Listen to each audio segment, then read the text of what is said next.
can silence their phones and turn on their mics. So to start, we have approval of 2 minutes because we had a special meeting in December. Has anybody had a chance to look over those? Have any comments or questions? And does anybody want to make a motion for the approval of the December 1st minutes first? Motion that we approve the December meeting. Okay, thanks, Frank. Second. Jeremy, all those in favor? Aye. Aye. Any opposed? Okay, so December 1st minutes are approved. Anybody on December 15th for the special meeting minutes? I move we approve the minutes of December 15th meeting. Okay, thank you. Anybody second? Okay, all those in favor? Aye. Okay. Any opposed? Okay, so the special meeting minutes are approved. And then Charlie, I've got, you want me to sign both on each one, right? Yes, sir.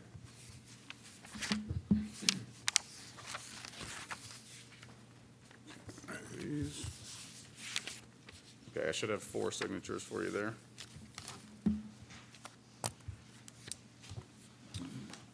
And then if everybody's signed in, Charlie will go ahead and swear you in when he's got a minute here. If everyone signed in, or if you're planning on signing in, if you haven't gotten there yet, if you could please stand, raise your right hand, please.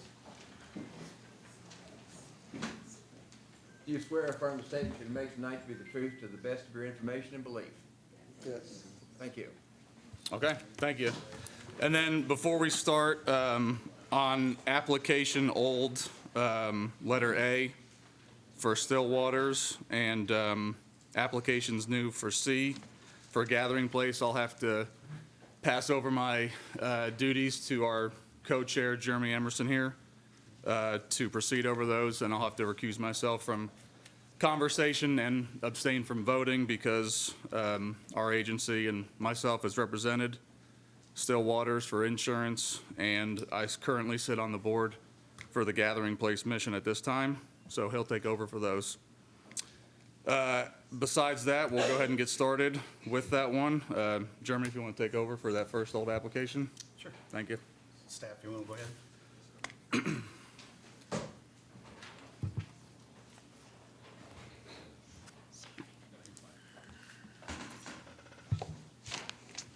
Hi, my name is Noah Smith.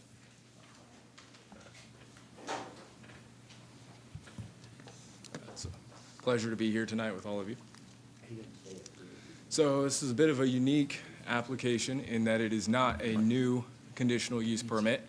It is a previously conditioned review Okay. of Sorry. a previous application that was approved in 2023. It is a conditional use permit for 4 or more sleeping rooms to operate an independent young adult program in residence. The location is 414 Stone Avenue. The zone is R2, medium density residential. Surrounding zones are R2 and A1 agricultural. The lot size is 0.184 acres or 8,000 square feet. Access directly from Stone Avenue, and arterial access from North Broadway, US 25, and Old Lemons Mill Road. So here are some pictures of the project site. This one is provided by staff from our GIS database. You can see the site there. It's, Lemons Mill to the south. It's another visual aid provided by staff. That way you can see the zoning. The R2 zone to the north, and then just outside the city limits, there is the A1 agricultural zone to the south. So a little bit of background on this one, because it's particularly relevant. Dr. Laura Rice with Still Waters LLC brought a conditional use permit application for 4 or more sleeping rooms related to the operation of an independent young adult program in residence at the property addressed 414 Stone on November 6th, 2023. The application was approved by the Board of Adjustment with all staff conditions, and the board made the decision to attach the additional condition that the applicant must return to the Board of Adjustment for a public hearing prior to pulling any building permits for the structure. So staff thought it was relevant to include some of the Kentucky state statute language pertaining to conditional use permits before we kind of get into the analysis and review. KRS 100-237, conditional use permits. The board shall have the power to hear and decide applications for conditional use permits to allow the proper integration into the community of uses which are specifically named in the zoning regulations, which may be suitable only in specific locations in the zone, only if certain conditions are met. And one that's particularly pertinent is the board may approve, modify, or deny any application for a conditional use permit, and the board shall have the power to revoke conditional use permits or variances for non-compliance with the condition thereof. So conditional use permits for 4 or more sleeping rooms in a single structure are specifically named in the zoning ordinance under section 4.37A as a conditional use in all zoning districts, residential zoning districts, I apologize. So the project site is an undeveloped parcel with an address off of Stone Avenue and frontage upon both Old Lemons Mill to the south as well as Stone Avenue to the north. You can see that on the maps we included. The applicant has not finalized the final layout of the residence, but has stated that the residence would either operate similar to a single-family residence or duplex. Upon consultation with staff, the applicant confirmed that they are currently seeking out a contractor to develop the site. The applicant has stated that the residence would not be used by individuals within the foster care system. Under the current conditions of approval, there would be no greater than 9 young adults living at the project site. That was something conditioned at the hearing back in 2023 when this initially came up. The applicant has previously stated that all tenants would be aged 18 years or older and that all would either be employed or attending school. So upon previous approval, conditions were added to require an updated certificate of occupancy or equivalent approval from the building inspection and/or fire marshal. Furthermore, it was also imposed as a condition that the applicant meet the standards set forth by the health department. The applicant may testify on if there are limitations based upon gender or if the individuals would have personal vehicles or shared vehicles. So one of the relevant issues, and it kind of remains relevant, is off-street parking. Stone Avenue and Old Lemons Mill Road are city-maintained roads with limited street parking, except for 2 lots between South Hamilton and Military Street to the west and east respectively, and Clayton Avenue and Old Lemons Mill Road to the north and south respectively. Each parcel within the general vicinity has a residence, and the R2 zoning area is noted on the map. The road is relatively narrow, being 20 feet in width. There are a few properties with driveways of appropriate size for parking multiple vehicles, and many guests and residents in that nearby R2 zoned area park on either the street or halfway in a yard. So street parking is pretty common. So per Exhibit 10.1 of the Subdivision and Development Regulations, cars may only access on-street parking on the right-hand side of the road. In the previous approval of the application, it was conditioned that no more than 2 off-street parking spaces will be allotted to the operation. So when the conditional use permit initially appeared before the Board of Adjustment, we actually had a previous iteration of the comprehensive plan document. So staff analysis at that time found that it aligned with the comprehensive plan, but because a new one has been passed since this conditional use permit was approved, and as we are doing this review today, staff thought it was relevant to kind of analyze this current existing conditional use permit in relation to the updated comprehensive plan. So housing 4.1 increased the availability of assisted living facilities and shelters. Community Form 2.1 allow for flexibility in land use and design pattern within projects that provide public amenities or other community benefits. And then fundamental principles of the housing section. All Scott County citizens should have access to a high standard of living and human services, including but not limited to arts and cultural enrichment opportunities, quality housing, shelter, public transportation, food, healthcare, education, employment, child care, and senior care. So particularly in relation to shelter, this meets that item. All Scott Countyans should have safe and sanitary housing to meet the needs of a diverse population with varying income levels, household size and type, and special housing needs. So the applicant may speak in relation to the target demographic of the conditional use, but staff finds that it does meet those requirements or those goals of the comprehensive plan. So the use to which the permit pertains most certainly can play a role in addressing housing needs of the community, particularly in relation to homelessness. Upon reevaluation in relation to the current iteration of the comprehensive plan document, staff finds that the application remains in alignment with the goals and objectives of that document. So using and operating a young adult residence would increase the level of activity on the project site. Staff believes that noise and light would increase, but not to a significant level. The use would not adversely impact the public health, safety, or welfare. Staff finds that investment in the property would improve the quality and the appearance of the neighborhood. So findings and recommendation. The project site will be redeveloped as a young adult residence with 4 or more sleeping rooms. The use of the property to which the permit pertains would address housing needs in alignment with the comprehensive plan document. The conditional use permit is specifically listed as a conditional use within section 4.37A of the zoning ordinance. Activity on or near the project site is expected to increase as a result of the use, but not to a significant level. Approval of the conditional use permit would not adversely impact the public health, safety, or welfare, and would not alter the character of the general vicinity. And under KRS 100.237, all conditions of approval, and previous conditions of approval, the board has the power to modify the permit and the conditions pertaining to it as they may see fit tonight. So recommendation and conditions of approval. Staff recommends no change of the conditional use permit for 4 or more sleeping rooms. Staff presents the fact that under state statute and previous conditions of approval, the board may modify the existing conditional use permit as it sees fit, and the permit currently has the following conditions of approval, as was approved in November of 2023. This property is subject to all requirements of the Georgetown-Scott County zoning ordinance, subdivision and development regulations. The applicant shall comply with all requirements of other federal, state, and local regulatory entities and shall provide copies to the Board of Adjustment of all permits issued on behalf of the applicant as a result of the approval, including, but not limited to, business-related certifications, licenses, regulatory permits, and any recertification when required.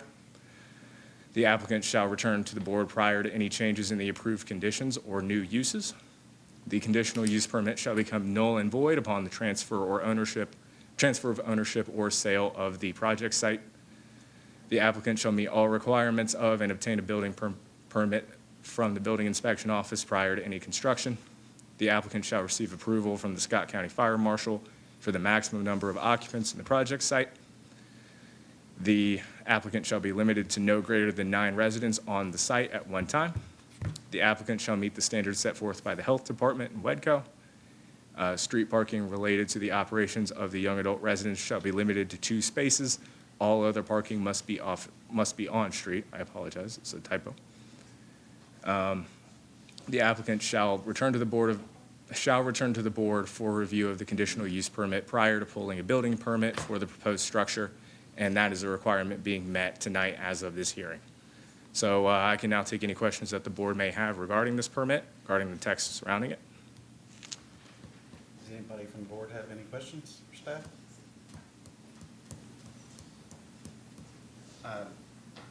So I assume that the reason for this is just because the comprehensive plan was adopted? So the primary reason for it is because it was previously conditioned that they return to the board prior to pulling the building permit for the actual structure. They have not begun any kind of construction yet, and they are working on, the applicant may speak to it further, but I believe they are working on a development plan for the structure that may not return to us specifically. That was never conditioned explicitly in the conditions of approval from the previous conditional use permit. But right now they are trying to come back before the board for re-review prior to pulling permits for the structure. Is the applicant here tonight? Is there anything that you want to share with the board? I mean, we haven't had, like, I've met with the builder. We're not quite at the point where we want to pull building permits just yet. Are the 2 parking spots, is that remaining all the same? Yes, ma'am. Staff recommends no change. We re-reviewed the conditions and made sure that nothing had changed since this was approved in 2023.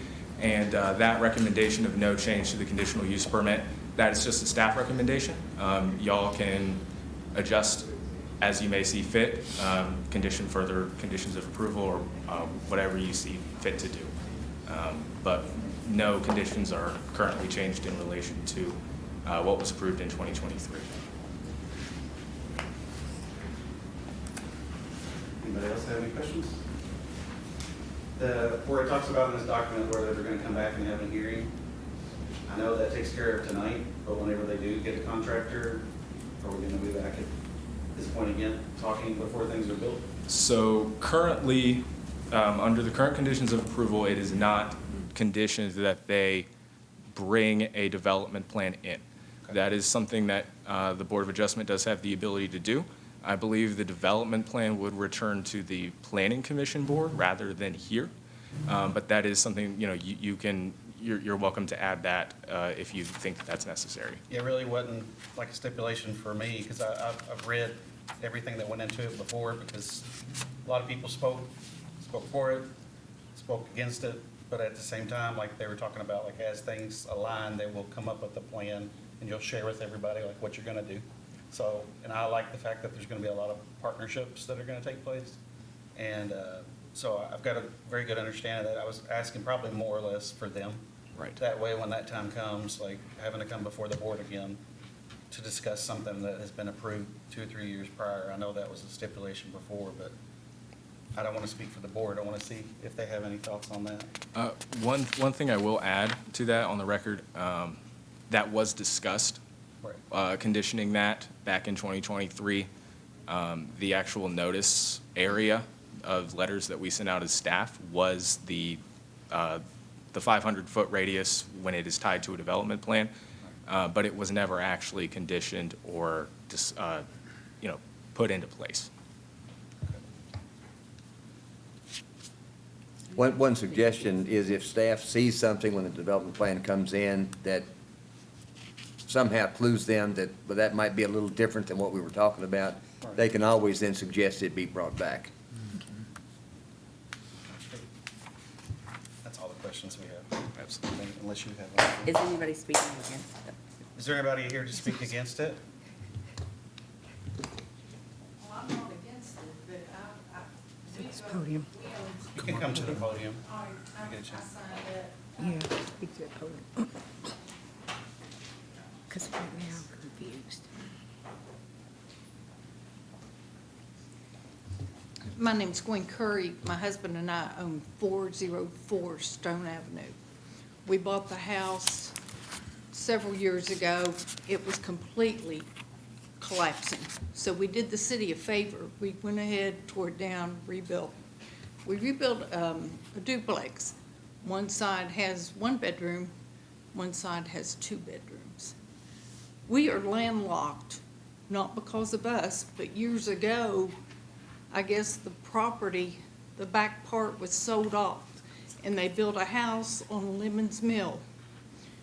So on 3 sides, our property's landlocked. So we only have parking in the front, and we have 1 driveway on the 1-bedroom side.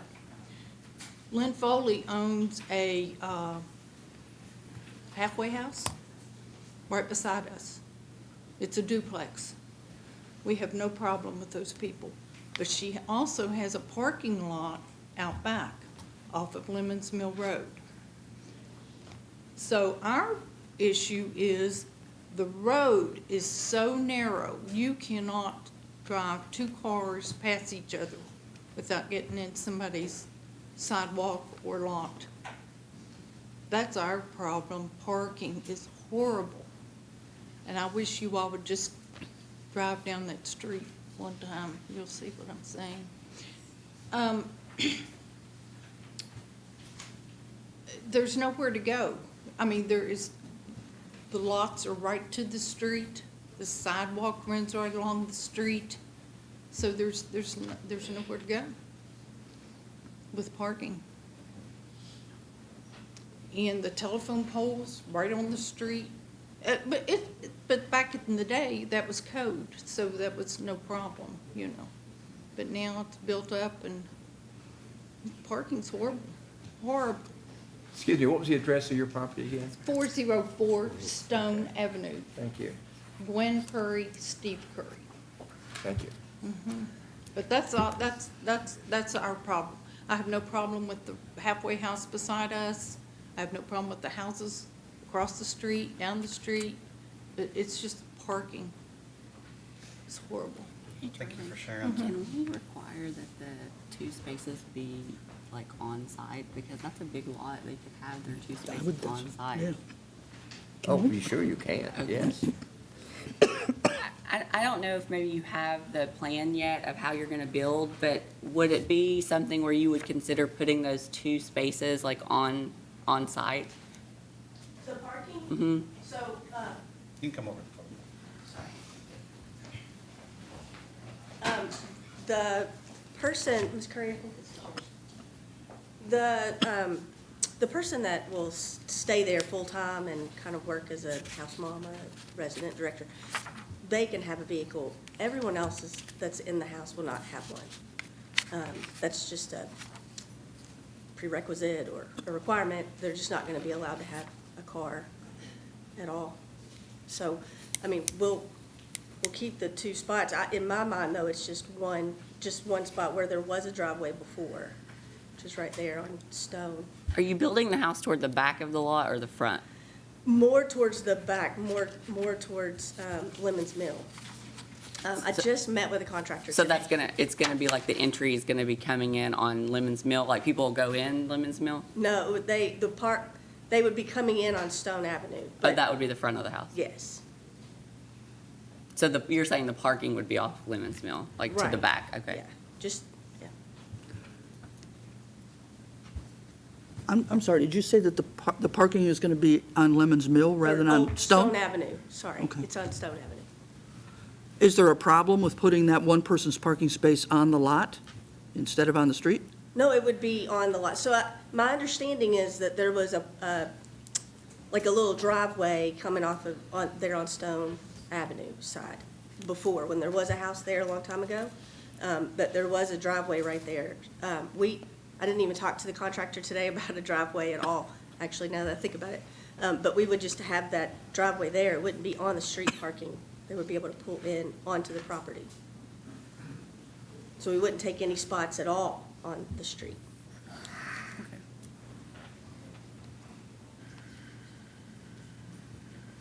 Any other questions?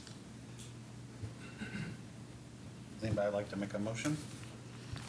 I'll make a motion to approve based on the staff recommendation, and maybe we edit the part where it says that the parking could be on site, or on the lot. Yeah, you want to modify condition number 9, correct? Correct. Make the off-street, yeah, the 2 places will be, any parking they have will be off-street. Correct?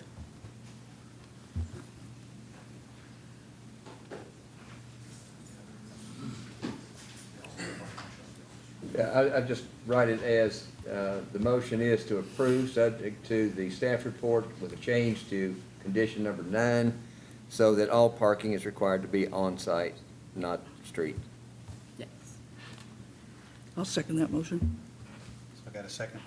I'll second it. All in favor, say aye. Aye. Aye. Any opposed? Motion passed.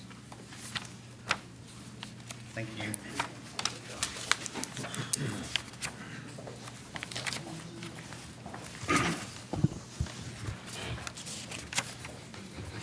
For this next application, I'll be passing it back to Nate. Thank you, Jeremy. Appreciate it. Old application B. Go ahead, Ray. Okay, this application was continued, I believe, July or so of 2024. So it's about a year and a half later. Essentially, this application was continued for the applicant to work with the city as well as Planning Commission staff engineer to find some middle ground as far as granting this encroachment into the drainage area. The one change to this application since, I believe they were asking for approximately 8 feet of encroachment previously. A new floor plan shows them asking for only 3 feet of encroachment into the drainage area, so reducing the setback from 25 feet to 22 feet is how this will be handled this evening. It's a lot over on Amick Way, just off Cherry Blossom, Ikebana type area. Staff recommended approval before. That recommendation stands, especially now that they are asking for less of an encroachment. Hey, Rhett, is it Yes. 22 or 18? Or 18. They are now asking for 22. Okay. It's the updated floor plan that's been given to staff is asking for about 3 feet of encroachment. Where? Right here. No, the. I've probably got both in there, who knows? It's up Yeah. there, okay. I Yeah, gotcha. the new floor plan submitted by Mr. like, where'd Haddix you is see is that? a little bit different. So. This is the lot in question here. As you can see, it kind of has this little interesting inset in what would be the furthest top left corner there. This is where the drainage easement kind of runs, as well as the lot line is an odd shape to accommodate said structure.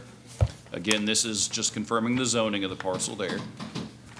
Let's see here. KRS 100.243 is what we base our evaluation of variances off of. It's the state statute. Essentially, before any variance is granted, the board must find that the granting of variance will not adversely affect the public health, safety, or welfare, will not alter the essential character of the general vicinity, will not cause a hazard or a nuisance to the public, will not allow an unreasonable circumvention of the requirements of the zoning regulations. In making these findings, the board shall consider whether the requested variance arises from special circumstances which do not generally apply to land in the general vicinity or in the same zone. The strict application of the provisions of the regulation would deprive the applicant of the reasonable use of the land or would create an unnecessary hardship on the applicant.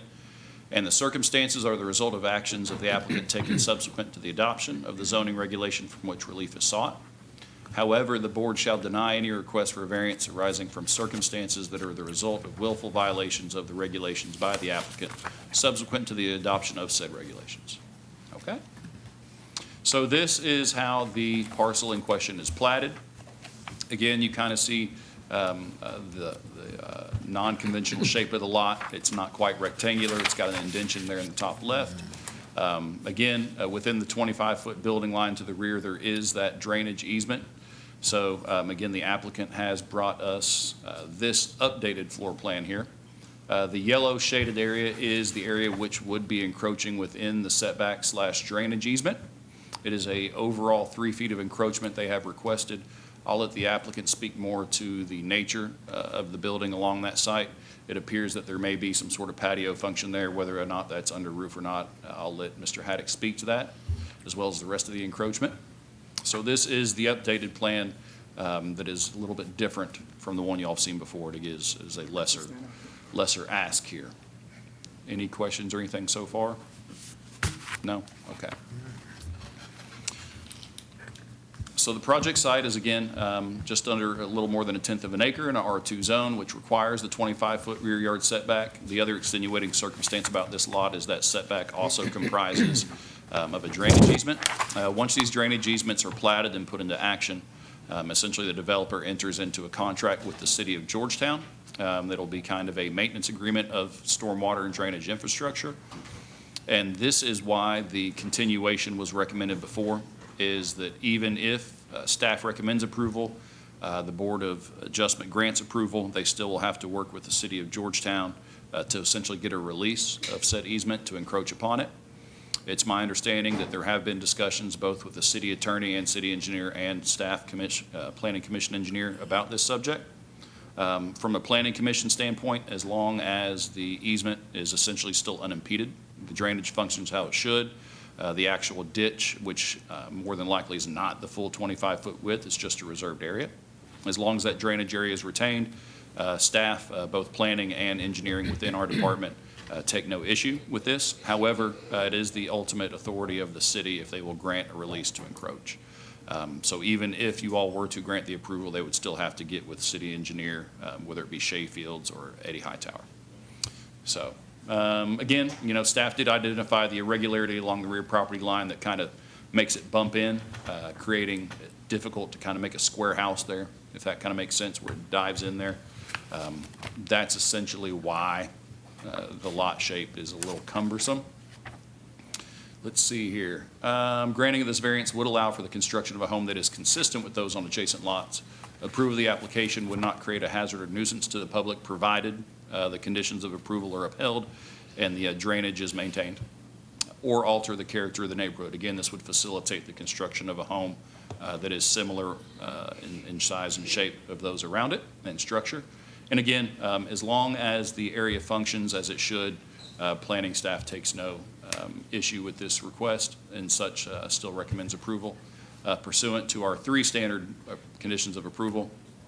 Now, number 2 is where you have the assurances of that even if you were to grant approval here, they would still have to go to the city.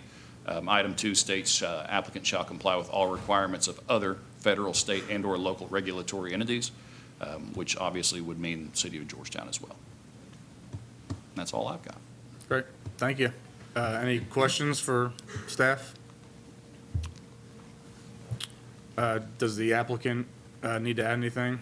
I think you had a, Saw Paul somewhere. Mr. Chairman, if I can Yeah, add, go ahead. before he speaks, I represent Mr. Haddix in a collection case, got nothing to do with this or with PNC or anything else, but I wanted that in the record. okay, thank you, Charlie. Yep, go right ahead.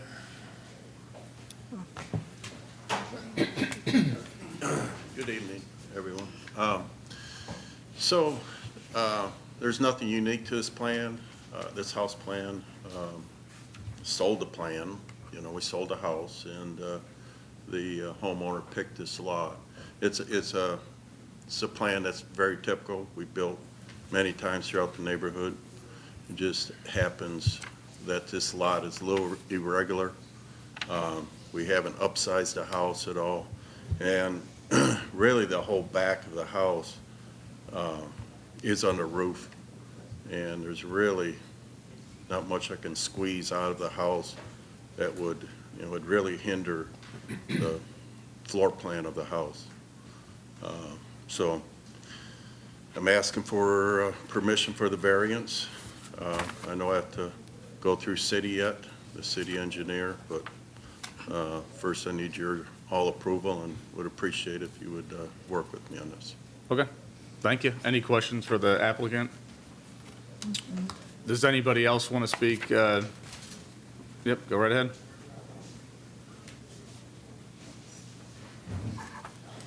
My name is Connie Martin, and I live at 240 Ikebana, which is not directly behind this lot in question. It's one that's diagonal from it. My concern is the drainage. I showed you a video when I was here last time, and that issue still hasn't been resolved. And in fact, I've got another video that I took in July 6 months ago, and it looks like it's even worse. So that's my concern. Okay. Is there, are the engineering requirements are still going to have to be made on those, right?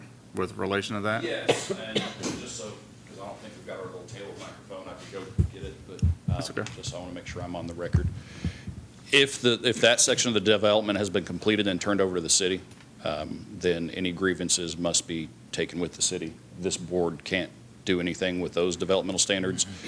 Planning Commission can't do anything with those standards. Those plans have essentially left the building. So any issues or grievances with drainage that has been now under a maintenance agreement with the city has to go through the city. I'm not sure if you've spoken with any city engineers or not. That would be my advice to One you. of the questions, when I was here the last time, whether was it a developer issue or a builder issue? So, but it has to go through the city. Right, those are under city maintenance agreement. Yes, ma'am. Okay. Yeah, I'm gonna go grab this. Yeah, that's fine. Thank you. Anybody else wish to speak for or against this? I'll make a motion to approve based on the staff recommendation. Okay, I'll second. thank you. All those in favor? Aye. Any opposed? Okay, motion passes as presented. Okay, we'll move into the new, if anybody has come in late and wishes to speak, make sure that you're signed in. And before you speak, if you haven't been sworn in already, make sure Charlie gets you sworn in if you're speaking, please. We'll go ahead and go to A for new applications. Good evening, everyone. This application is a variance request for the property located at 519 Gano Avenue. The applicant is requesting a variance to reduce the required front yard setback from 30 feet to approximately 12 feet to allow expansion of an existing church building. The subject property is of 0.79 acres, is zoned R2, which is medium density residential district, and is accessed from Gano Avenue. Overall, staff recommends approval of this request. Here is the aerial view of the property and the church demarcated in yellow.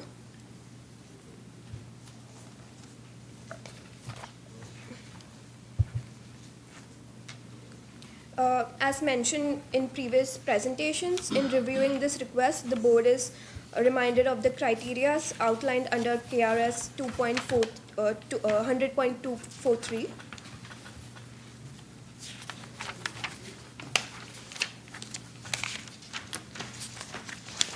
So the existing church building has a legally established non-conforming front yard setback with portions of the structure located approximately 12 feet from the front property line as shown in the image. This non-conforming condition predates the current zoning ordinance and has existed lawfully for several decades. The applicant proposes to expand the entry, vestibule, and sanctuary in line with the existing front facade without increasing the non-conforming setback. The proposed expansion does not encroach further into the front yard beyond the current building line and does not request any additional reduction to the west side yard setback, which will continue to meet the 7.5 feet requirement as seen in the image. Portions of the existing structure along the eastern property line are also pre-existing, non-conforming, and are not proposed to be expanded as part of the request. Also to note, in April 2012, the Board of Adjustment approved a conditional use permit, G312, allowing a type 1 daycare facility to operate within the church building on the subject property.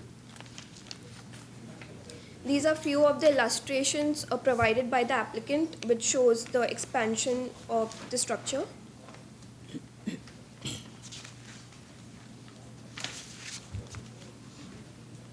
And what, can you go back, what street is that? What street is that one? The front street is the Gano Street. Okay.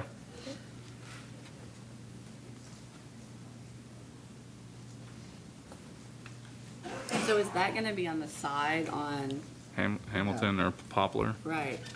That would be basically, Genau. Yeah. Okay. That is. It looks nice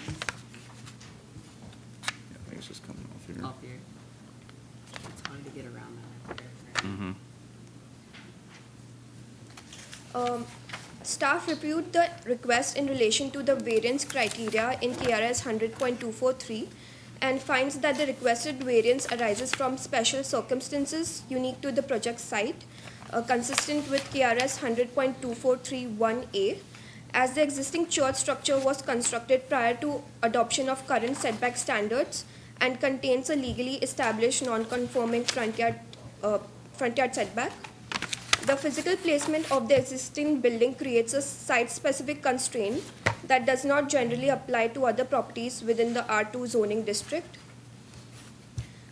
In terms of KRS 100.2431B, staff finds that the strict application of the 30 feet front yard setback would deprive the applicant of reasonable use of the property by preventing necessary safety, accessibility, and functional improvements to the existing structure. Because the proposed expansion aligns with the existing non-conforming wall, denial of the variance would require relocation or substantial reconfiguration of the building, which would economically and physically be impractical and would create an unnecessary hardship. Staff finds that the circumstances giving rise to the request are not the result of the actions taken by the applicant subsequent to adoption of the zoning regulations consistent with KRS 100.2431C.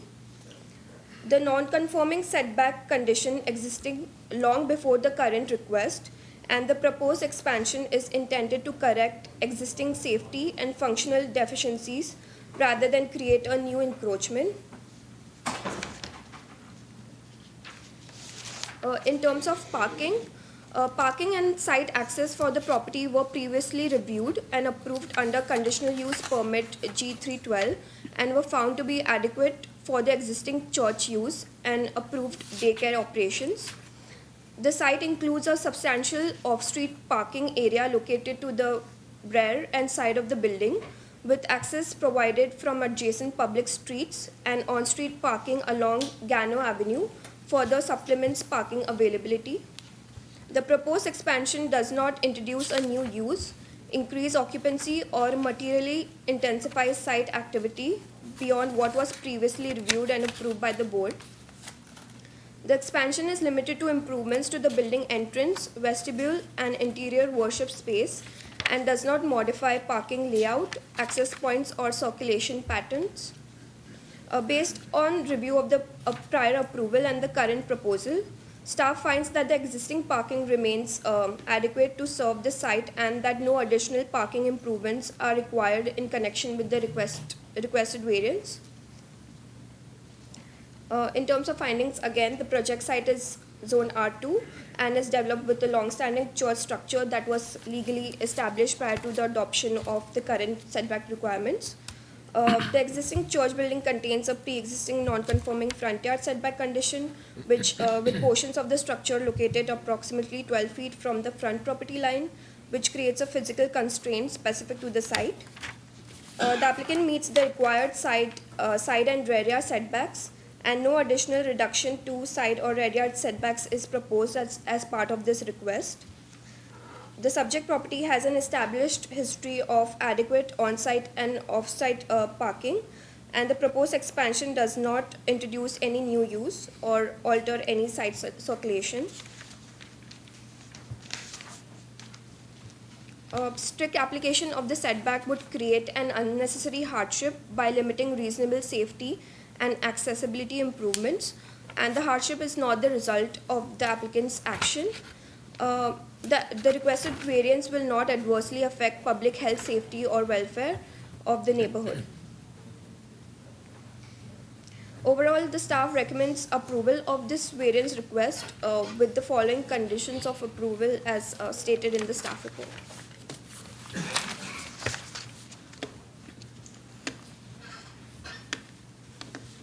Thank you.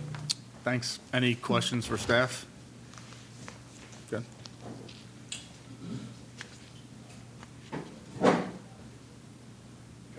Chairman, members of the board, just for the record, I am a member of Safe Harbor Baptist Church. I was not involved in the staff review or analysis of this project, but did want to make it clear that I will not be participating in this determination or discussion. Great. Thank you for letting us know. Yeah. Appreciate it. Yes, sir.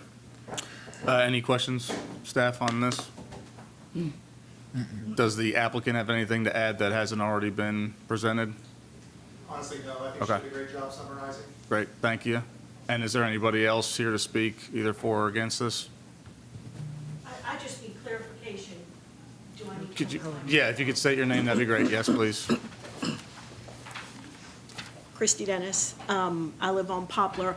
So based on what, if I'm looking at the pictures right and the artwork, the renditions there, the expansion is going to go down Gano from the front. It's going to go that direction. It's not going to come, okay, that's what. Yeah, I that just street wanna on the make sure. front is Gano, in between the on-street parking and the gray Right, okay. expansion. Gotcha, thank you. Yep, no problem. Everybody else good? I'll make a motion that we approve based on staff recommendations. Second. Second, Clem. All those in favor? Aye. Any opposed? Okay, motion passes as presented. Thank you. Application new for B.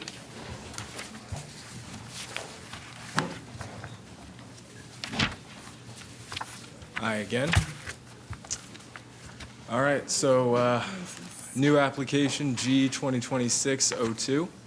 Variance to reduce the minimum R2 front yard setbacks from 30 feet to 16 feet for two non-conforming lots of record. The location for the lots in question is 422 and 424 Main Avenue. The zone is R2 medium residential, and the surrounding zone is all R2. The lot size is 0.1 acres for each respective parcel.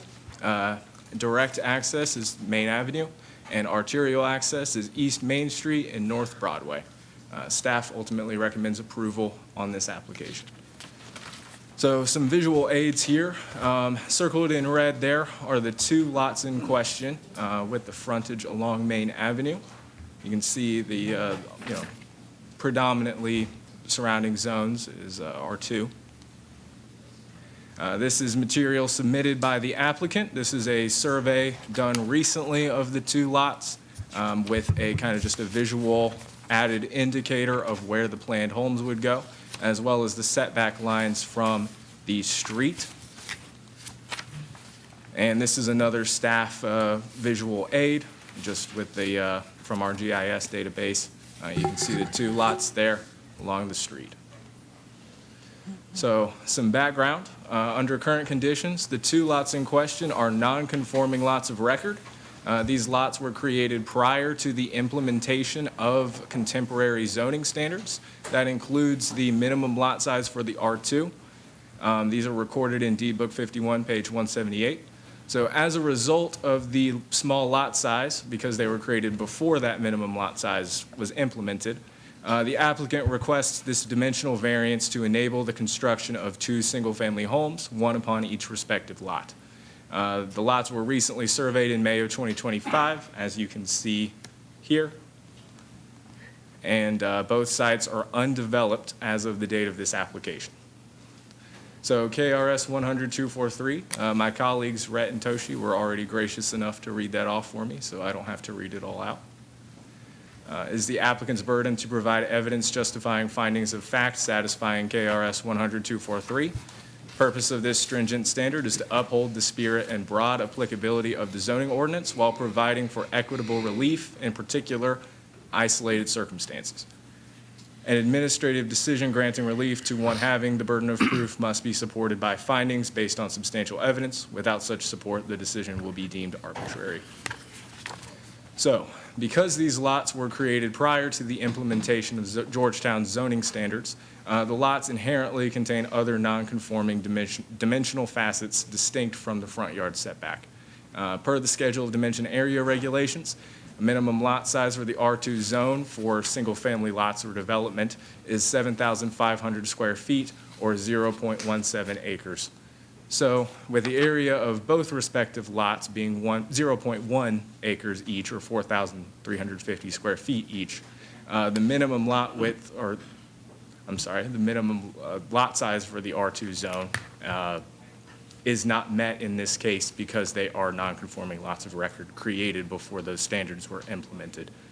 The minimum lot width for the R2 zone is 60 feet at the building line, and on the previously recorded survey of the lots, which you can see here, the lot width is, I believe, noted as 40.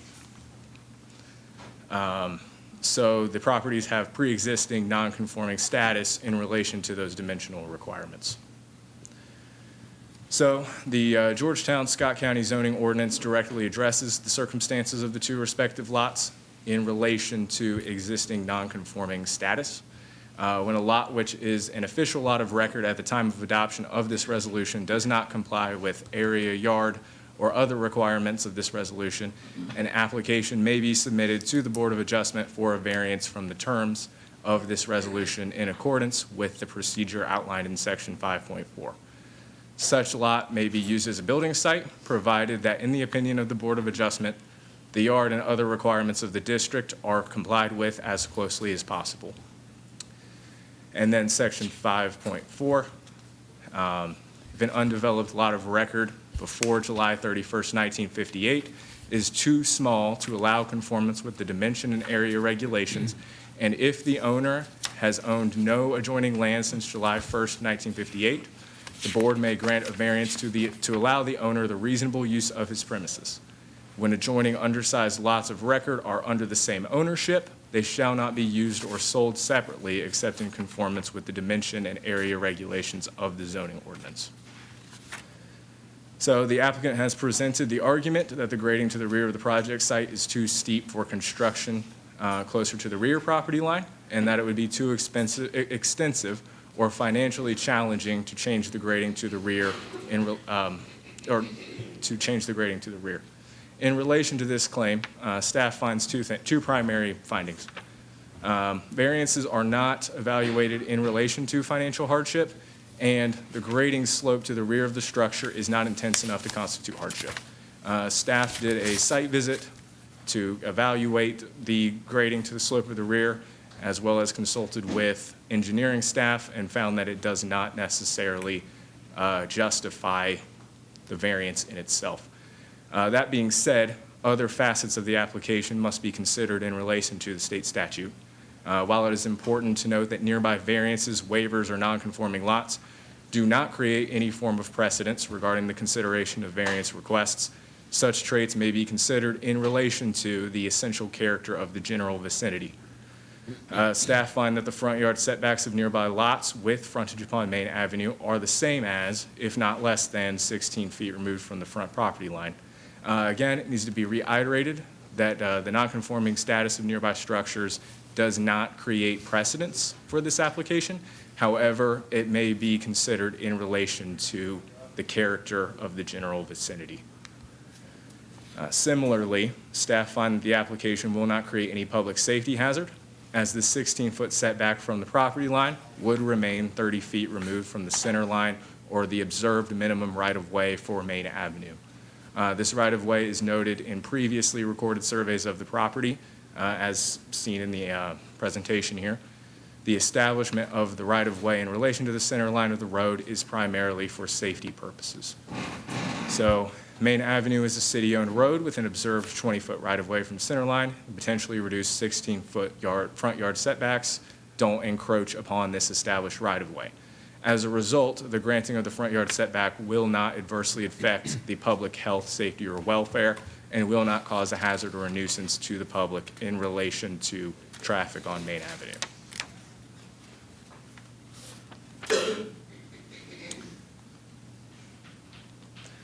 The granting of the application will not create unreasonable circumvention of zoning standards per KRS 100-243, as the aforementioned sections of the zoning ordinance pertaining to existing nonconforming lots of record do kind of build a level of flexibility into variance considerations for parcels such as these.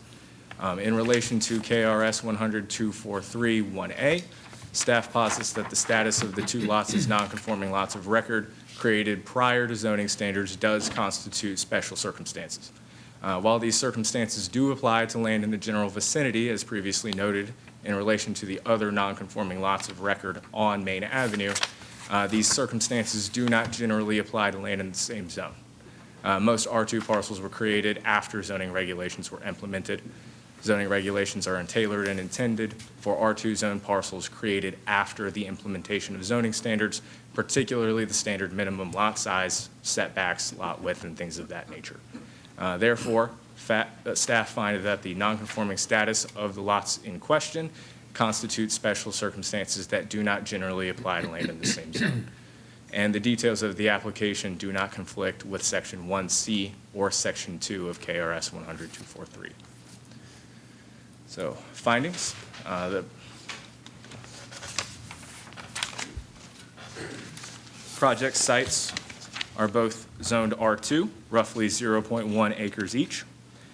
The front yard setback in the R2 zoning district is 30 feet, and the applicant requests a variance for both lots in the form of a 14-foot reduction from this minimum. This will result in front yard setbacks of 16 feet for both lots. Both lots, as recorded in Deed Book 51, page 178, were created prior to the implementation of contemporary zoning standards. The requested variance arises from special circumstances which do not generally apply to land in the same zone, in the sense that the fact the lots were created before the implementation of zoning standards creates special circumstances. The requested variance will not adversely affect the public health, safety, or welfare, will not alter the essential character of the general vicinity, and will not cause a hazard or nuisance to the public and will not allow an unreasonable circumvention of the requirements of zoning regulations in the sense that the character of the vicinity is generally defined by nonconforming lots of record created prior to the implementation of zoning standards, and that said nonconforming dimensions result in de facto dimensional nonconformity or variances. In addition to state law, staff posits that both Section 2.43 as well as 5.42C of the zoning ordinance are intended to address dimensional issues of this nature arising from nonconforming lots of record. The granting of the application will not create unreasonable circumvention of zoning standards, as the aforementioned sections of the zoning ordinance pertaining to existing nonconforming lots of record build that level of flexibility into variance considerations for lots like this. Staff finds that the yards and other requirements of the district are complied with as closely as possible as laid out in Section 5.4 of the zoning ordinance, in this case, given the unique circumstances. So staff does recommend approval of this variance request pursuant to the requirements of KRS 100-243, as well as Sections 2.43 and 5.42C of the zoning ordinance. And takes the form of a reduction from 30-foot minimum front yard setbacks to 16-foot minimum. Staff recommends approval of all previously mentioned dimensional variances to grant the owner of the nonconforming lots the reasonable use of his premises under Section 2.43 and 5.42C of the ordinance. So conditions of approval, we have our standard conditions. The applicant shall obtain a building permit from the building inspection office prior to any construction. The applicant shall return to the board prior to any changes in the approved conditions. The applicant will work directly with all utility providers regarding the availability of service to the two homes on the two respective lots, if it is not already established. A variance from the scheduled dimension area regulations shall exclusively be granted in regard to the front yard setbacks. Any other variance must return to the Board of Adjustment as a separate application. And the two lots shall not be used or sold separately except in conformance with the dimension and area regulations of the zoning ordinance per Section 5.42C of the ordinance. Staff can now answer any questions that any of you may have regarding the application. Any questions Yeah, on board? I have one. Go ahead. Could you, could the staff explain why the visit that indicated that the financial was not an issue, in your opinion, relative to the grading, was significant and the precedent of everything else in the neighborhood was significant enough to override? Can you explain how that decision was made to override your statement that it wasn't sufficient to Absolutely. So handle the hardship? As staff, we considered those two facets of the application in relation to hardship separately. We found that the grading does not constitute hardship, whereas other elements of the state statute, such as altering the character of the vicinity, public health, safety, and welfare, we found that those did apply in this case, whereas hardship, at least in relation to the grading to the rear, was not relevant in this case. Anyone else? Okay, thank you. Yep. Does the applicant need to add any additional information? Sure. Ross, following with BGR Properties. I appreciate the staff's detailed work on these projects, but I just wanted to give a little simplicity. The reason I asked for this variance was to bring the front of the two houses that we're going to build up to the same level. I know that doesn't create a precedent. That's important to note, like he did. It doesn't create a precedent. It doesn't make me entitled to be able to do that. It just helps with the character of the street for it to be up on the same level as the rest of the houses. Another thing that it does help with is with grading. If we build the houses at 30 feet, I currently have a permit right now to build the houses at the standard setback. But essentially, I would have to build the driveways downhill to the house. anytime you do that, that creates more water behind the house. There's properties behind the house. Water's gonna run off those driveways, and it's gonna run down to the other properties behind. That's, potentially create drainage issues. But if I bring those houses up to that 16-foot line, those driveways will be sloped out to the street, which does help with drainage. Not necessarily for me, because I'm gonna shed it from my house, but it could create problems for the ones behind. So it's really just a simple asking for this variance so that we can build on the same building line as all the other houses on the street. It helps with the character, it helps with the look of the street. We are still gonna have room for 2-car driveway for each house, so it doesn't create any parking issues. So if you have any other questions, I'd be happy to, try to answer them the best I can. Great. Thank you so much. Is there anybody else here to speak against this? Dan Holman. Yeah, so I didn't come to speak about this one, but just a quick clarification question. Do you swear or affirm, Dan? I do, yes, thank you. So it sounded like, so we have two non-conforming, two narrow lots, and it sounded like there's a rule that says if 2 adjacent lots are owned that are non-conforming, they can't be used and sold separately, which kind of means they need to be combined.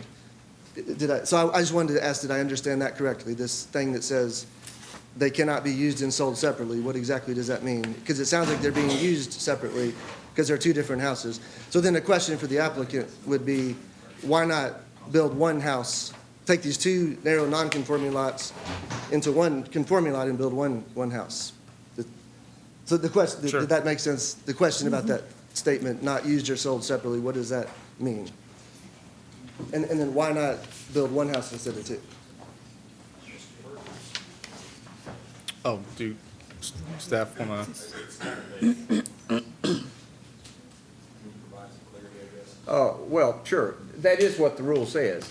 And the way it has been used is when it is substantially substandard, they are in fact combined. We've done that a number of times.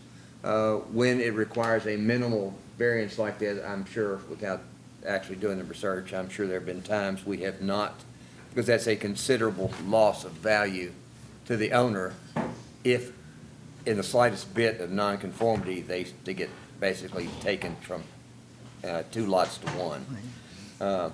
But on the other hand, where there have been significant differences, oh yeah, we've done that a number of times. So I think, I'm sorry, I think this is the first I've heard that, but I think what Charlie's maybe saying here is that, if these lots were just needed 5 variances each to be able to be built, then that's, maybe it does need to be considered for them to be combined into one. But these are 2 lots that can be built under all the setback requirements each. Like each lot can be built with the setback requirements that are in place for R2. So just a minor modification And here. did staff want to respond to that condition of the?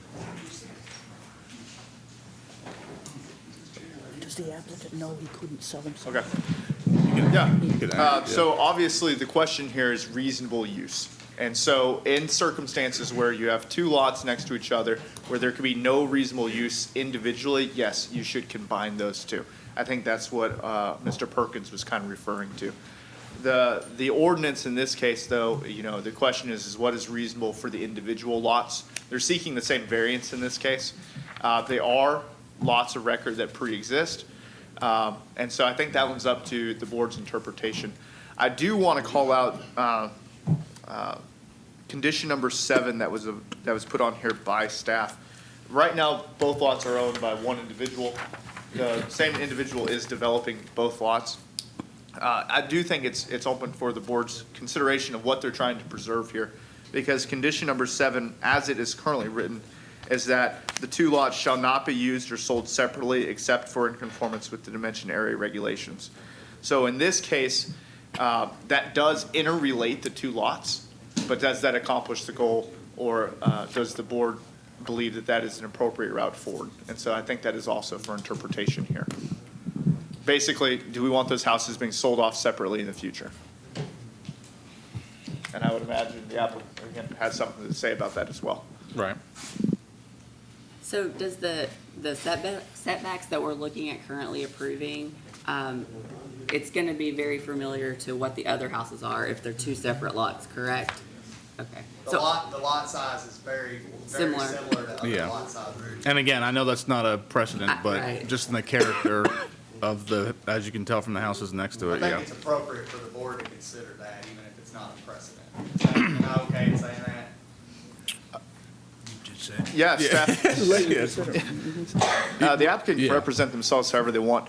I will point out one thing, though, and this should be a part of the discussion. As the applicant has said, they do currently have a permit to develop in line with our existing standards.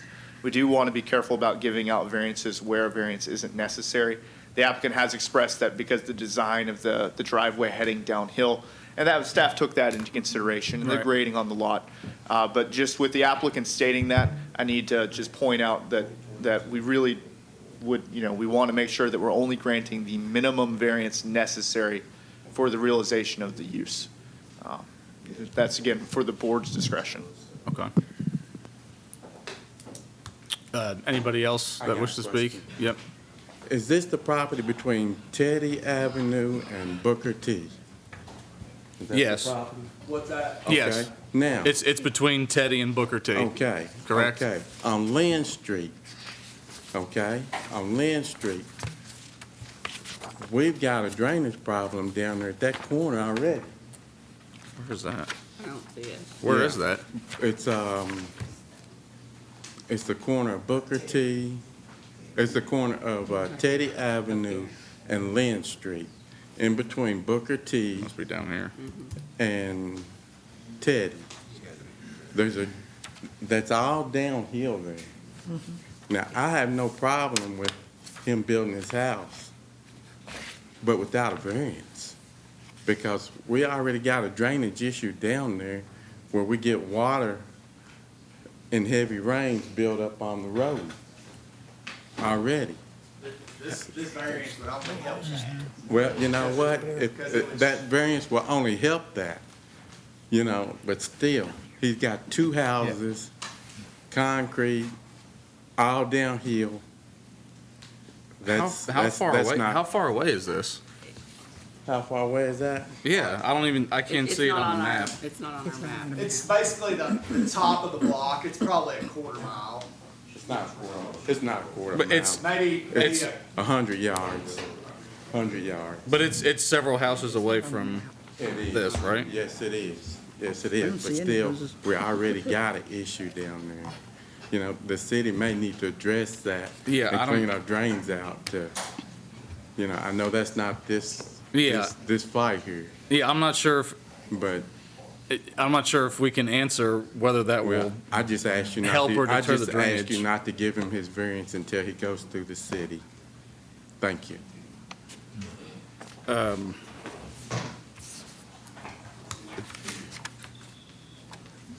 Nate, I don't see any houses down here except all the way down at the very bottom. Yeah, we can't see Okay, it. so, how do we determine what kind of drainage already exists down there before we? I don't know.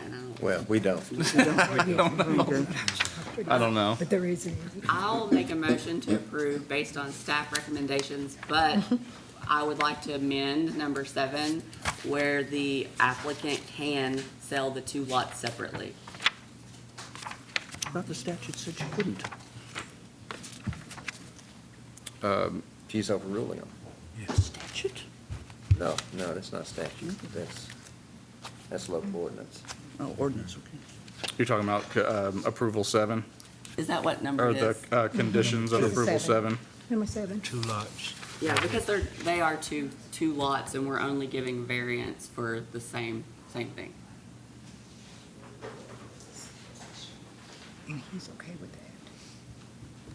Do you want him to read it back to you there? Yes, it's to approve, subject to the staff report with condition 7 changed where the two properties may be sold separately. Okay. See, the reason that's usually done, they're actually consolidated. This variance is so minute that it literally does not relate to the usual situation. Usual situation is, and I'll give you an example, we had a lot that was actually like 40, 35, 40 feet wide and 600 feet long. And they wanted to get tons of variances on either side. That's ridiculous. We shouldn't be trying to rig the thing like that. Now, in this case, it's going to look exactly like the entire neighborhood. That's not the situation that ordinance is intended for. That's where we've got to actually take Band-Aids all over the thing and trying to make something fit that doesn't fit. This clearly fits. So that really is not, that's just not the way it's ever been done. I don't think that's what was intended. Okay. So that's the motion there. Does anybody want a second?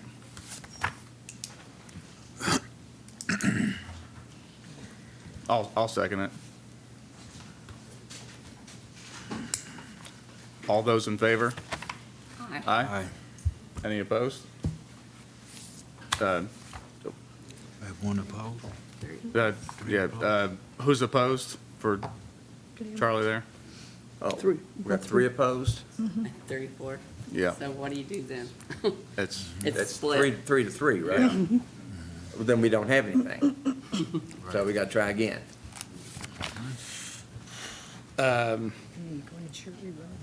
can I ask those that voted no what their feedback is? Is that Sure, okay? absolutely. Do you guys want to? I don't mind saying what mine is, because number 7, I think, was okay the way it was, where they stayed together versus making them 2 separate lots. Okay.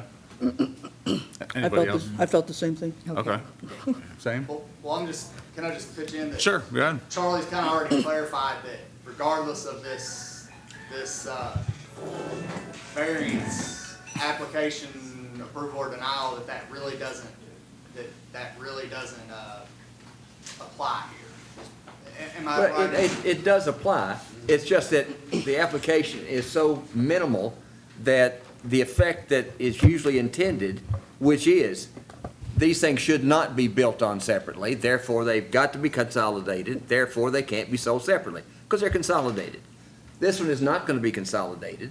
So to say that we've got 2 independent lots that are not going to be consolidated but have to remain under the same ownership, I mean, that's frankly just an unreasonable application of what is just simply not the situation that's ever been intended for that section of the ordinance. I mean, literally, it's for 2 that they can't be built on separately. They've got to be literally consolidated, so they become 1 lot. Well, 1 lot can't be sold separately because it's only 1 lot. Right. This is going to be 2 lots. That's a situation that has never been treated this way in the limited time I've been here. So can I ask a question? Why is it in staff report as number 7? Because they're being very literal. Okay, Because literally, that is what it says. yes. But again, that's never been applied where you continued with 2 separate lots. That's never applied that way. It's always been, they consolidate them. We once had, for example, a guy that owned 12 lots, and none of them were even remotely standard, not even close. It wasn't just simply reducing a few feet up front to make it right. No, none of them could fit anything. They literally had to consolidate 12 lots into 1. Well, that was, needless to say, a major reduction in what value, the owner thought they had and what they paid for. But it could not be helped because none of those lots could literally be built on as they were. This one apparently can be built on as it is, much less with the variance. So this is simply not the situation that's intended for. It's never been used that way. Do you want to try again? And isn't it? Can I speak again? Sure, go ahead. All right, so this lot had 1 house on it in the past, on both lots, okay? Now, I'm telling you, we got a drainage issue that's gonna come up here, because we already get water in the street down there on Lynn, okay? Yes. So I got no problem with him building on it, as long as he does it without the variance. Thank you. Okay. I just think that if somebody came to us and wanted to put 2 houses on 1 property, we would say no. And so this is 2 properties, 2 separate houses. We shouldn't make him be penalized for doing that when he's only asking for a very small setback. If I may, staff concurs. We don't, at this point, believe that condition 7 would be appropriate for this application. I would like to just ask the board to reconsider just the totality of the application and the necessity for the variance when the applicant has stated that he can build without the variance. And just take into consideration his request due to the topography. Again, we don't believe that there's a threat to health, life, or safety in this circumstance, but when I hear it a couple times that you can develop without a variance, it sounds like the general applicability of the zoning ordinance would apply here. But that is at the discretion. Yeah, we understand. No, I think that was well said. May I say something to this? Sure. I haven't said anything, Charlie. Do you swear or affirm? Yes, I do. Okay, so I own a house down on Teddy, a little bit further down, and also had a house on Main Avenue, a little bit further down. I think what he's doing is exactly what I would want him to do, because it looks great to look across that straight line instead of wondering if something's there. It's like driving in a parking lot and you're driving up and seeing all these big trucks and you're like, I'm gonna pull in there and there's a little car in the way. Why not pull it up to the street? Also, with my house, it is downhill to my house on Teddy Avenue. There is already some water that does flow through that area, and if he's able to get the water to go towards the street rather than down through our backyard where my tenants, frankly, have kids and like to play, I would rather not have a swamp in the backyard, so I'd love to have the ability to do that. So speaking on behalf of him and having multiple properties in the area that frankly is exactly where he's at, I personally love the idea. And if he can already build 2 houses anyway, why would we make him have to sell? Who wants to buy 2 houses, right? You're gonna have no ability to sell a house if you are saying, well, you can buy this, but you have to buy that too, right? The value just goes way down and nobody really wants to do that. I love my mother-in-law, but I'm not buying her a house right beside me. You know, so anyway, I think that if he can build them anyway, let's just go ahead and make it look right and keep the water off of my property so that our kids that live in our house don't have a swamp to run in. So anyway, that's all I have to say. Thank you. Can I ask a question Yeah. to this gentleman over here? When there was just one house on the lot, was there a drainage problem that came down with one house that was farther back? Probably so. Probably Oh, you didn't, so. you weren't there at the time? You know, when I was a kid, now I've got the house at 209 Lynn Street, okay? And there is a drainage ditch there, but it still backs up. Okay, thank you. It still backs up. Yeah. So my question is, how do we resolve that problem with the drainage? I know that's not this board's function. That city engineer needs Right. needs to be So discussed with. has that been addressed though, through city engineers? Has that You drainage? know what? It should have been a long time ago, Long I'm time sure. ago. Probably. You know, I'm sure there's a couple other people here that know when that property on Lynn and Teddy was developed. I'm sure there's a couple of people here that know the water issue on that downside, okay? Do you want to represent, since we've had some more clarification? So I'm gonna make a motion to approve the exact same motion I just made. And I'll second. All those in favor? Aye. Aye. Any opposed? How'd you get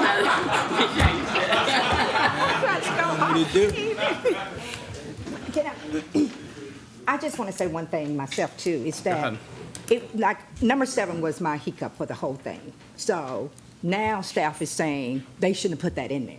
So if that wasn't there, we may came to a conclusion, you know what I'm saying? But that was a hiccup to begin with. So I Yeah. think that's why, everybody's kind of like teeter-tottering. The more we hear about it, the more it goes to now the drainage problem or whatever, So staff, you shouldn't put I just that in think there. it's fair to say that it should, I appreciate your input. I think it's fair to say that drainage issues on another street should not necessarily be considered here for my application.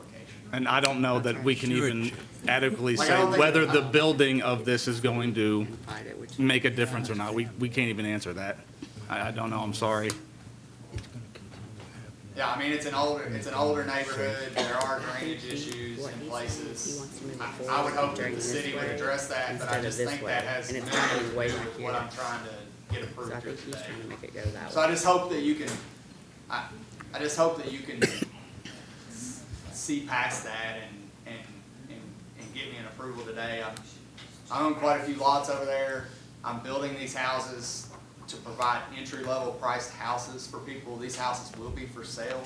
They're not gonna be, I'm not, you know, turning it into a, You making you know, it so empty. a rental even. I'm building these houses to sell so that people can come in. These lots are being used for nothing at the moment. Like, I'm trying to make this a positive.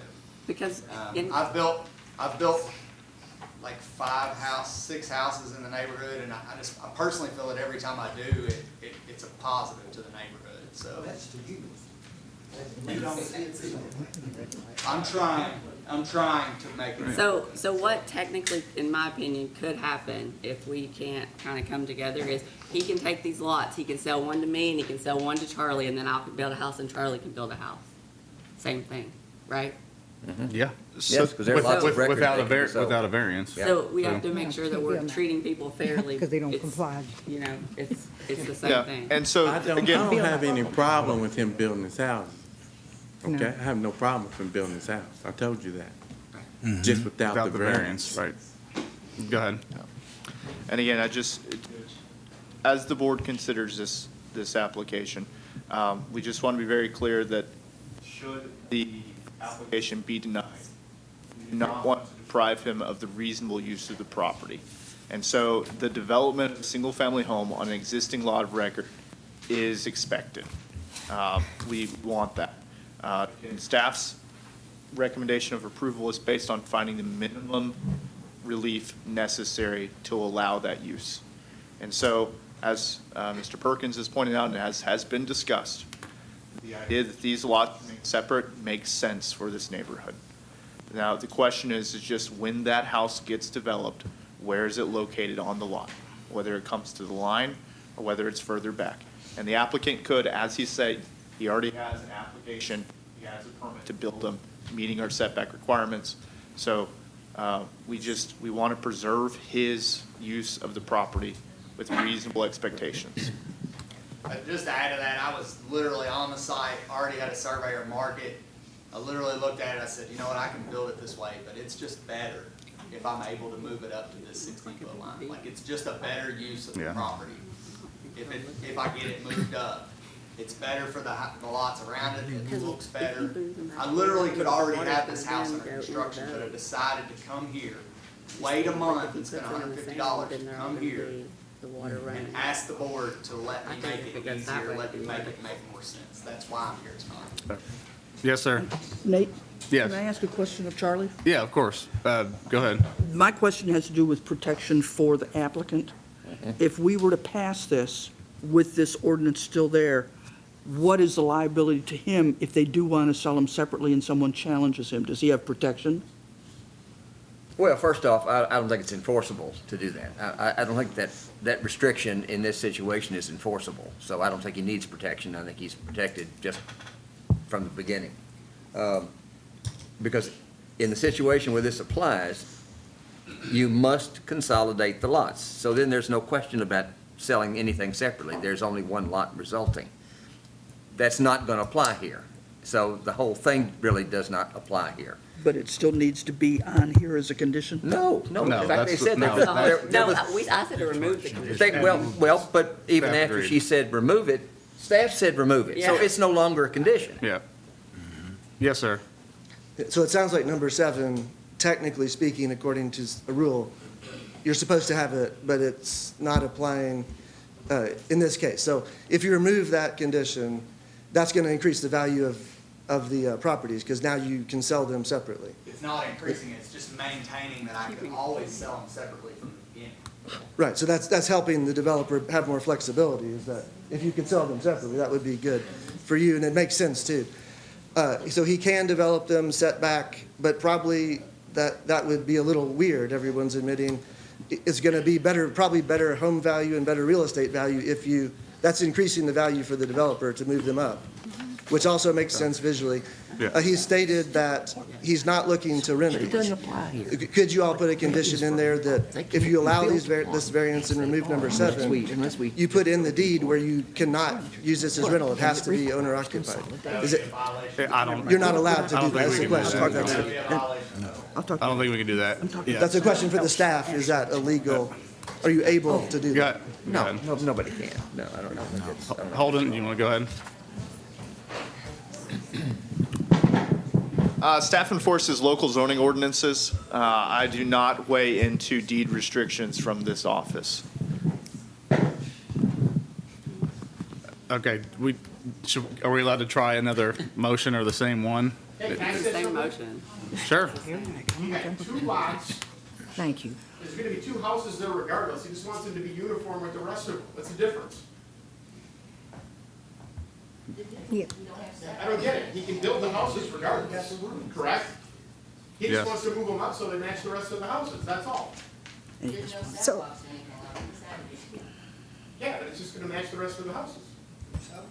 This is new, why not go ahead and make it so it can be maybe I would say So go. I I'm would gonna say go ahead and make this motion again.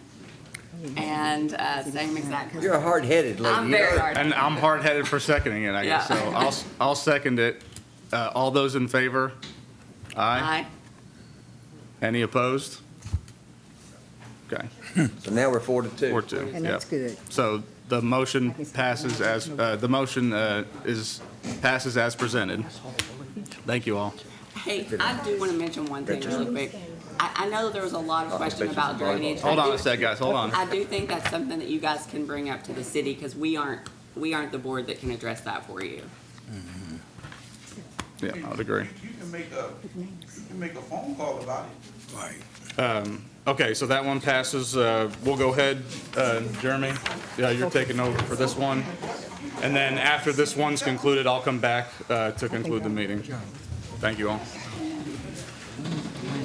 We're presented with situations like this here. I know it's not our job to do drainage, but is there any type of action that we can take? You to could make- instruct staff to call the city engineer, rather than put that on, a resident. Put it on staff, tell them to contact Eddie at the city engineer's office and ask him to look into this and see what steps need to be done. Because that's the only place that can do anything about this. That's a good idea. Yeah. Yeah, I that's wouldn't the have, fair thing. I wouldn't have passed this if there is a existing I know. house already. Right. Why pass that? Yeah, I think that they should. You guys ready? Right. This application is for a conditional use permit for operations of a women's and children's emergency homeless shelter at the property located at 318 Chambers Avenue. The zone is R2, which is medium density residential, and the lot size is around 0.234 acres and is accessed directly from the Chambers Avenue. Overall, the staff recommends approval of this request. This is an aerial view of the property with the existing church structure.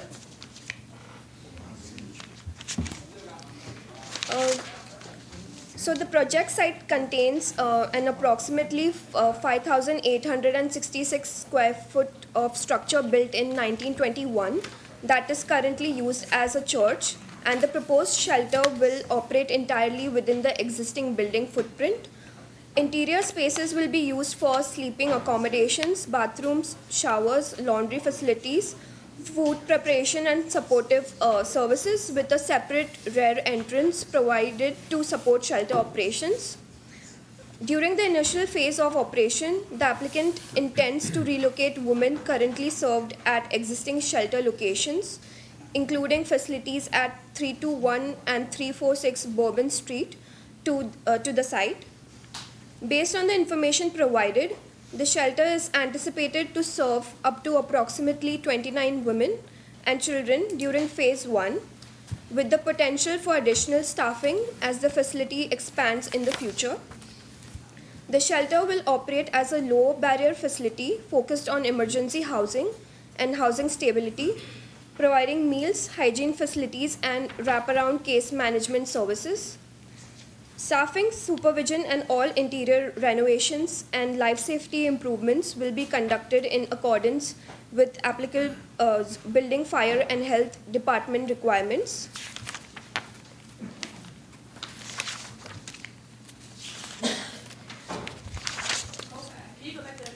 So section 4.37B of the zoning ordinance permits philanthropic institutions as a conditional use in all residential districts, and staff finds the proposed shelter fits this category.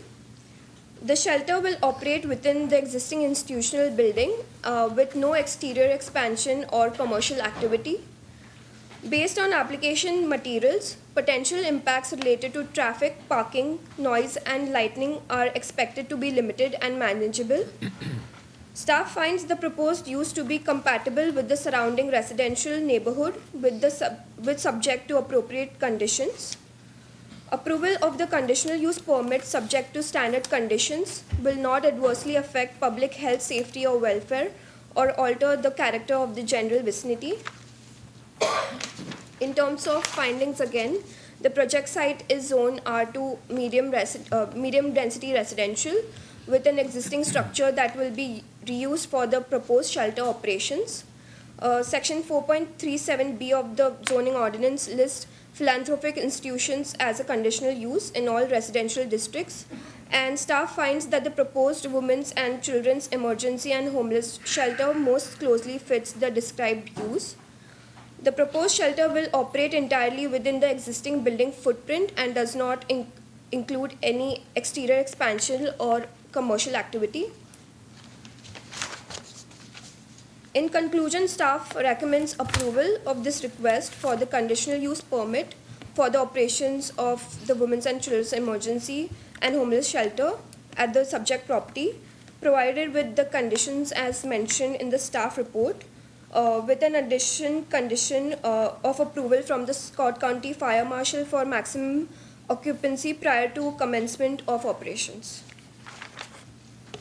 Thank you. Any questions for staff?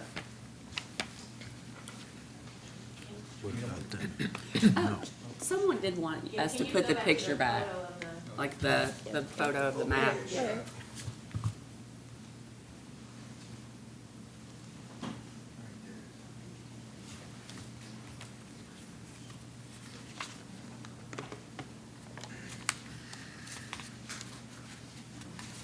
Any questions before staff takes a seat? I know we have several people here that might be speaking against.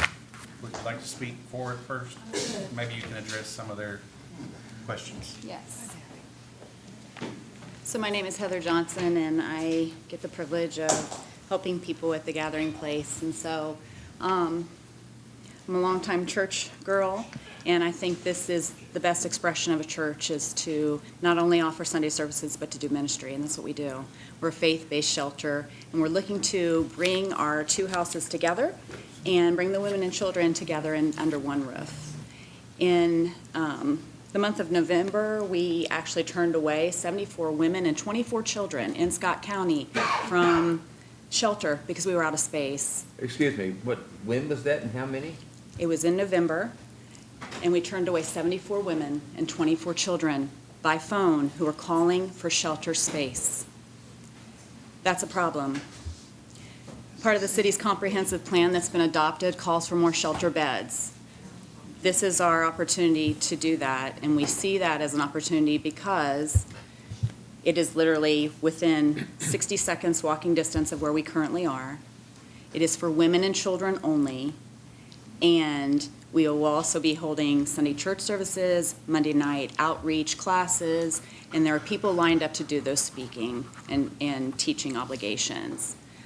We will not, the only thing that maybe is a little different that was mentioned by staff was we will not be preparing a large-scale meal there at all. We have a community kitchen at 339 Bourbon. We'll still be utilizing that space and just transporting a meal down, but we actually will encourage them to go down and get it. We're about halfway in between the community kitchen for that we offer with the Gathering Place and Russ's Kitchen that's offered by the Amen House. And so participants would have their choice if they do desire to go out. We don't see parking as going to be a problem. Many of our residents do not have a car. The few that do will be happy not to be in their car, and we do have off-street parking in the back of this building. I know an emergency shelter is not an ideal. I know no one wants it in their backyard. I understand that completely. But I also know that there are people that need a place to go. And that is our function in this town. We offer help, not only with a place to go, but we place people in permanent living situations.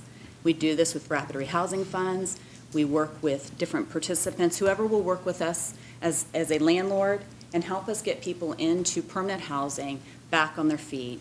That is our function. We don't just house them endlessly. We help them move forward in life and become an active and vibrant part of our neighborhood community. And that's what we're looking to do. I hope you would consider this. I hope everyone will ask all the questions. I've literally only had 2 people ask any type of questions in the time that I've looked at this property, in the time the notice was given, and in the time we sent out the 26,000 letters to every participant in Scott County announcing that we were doing this, or that we desire to do this. So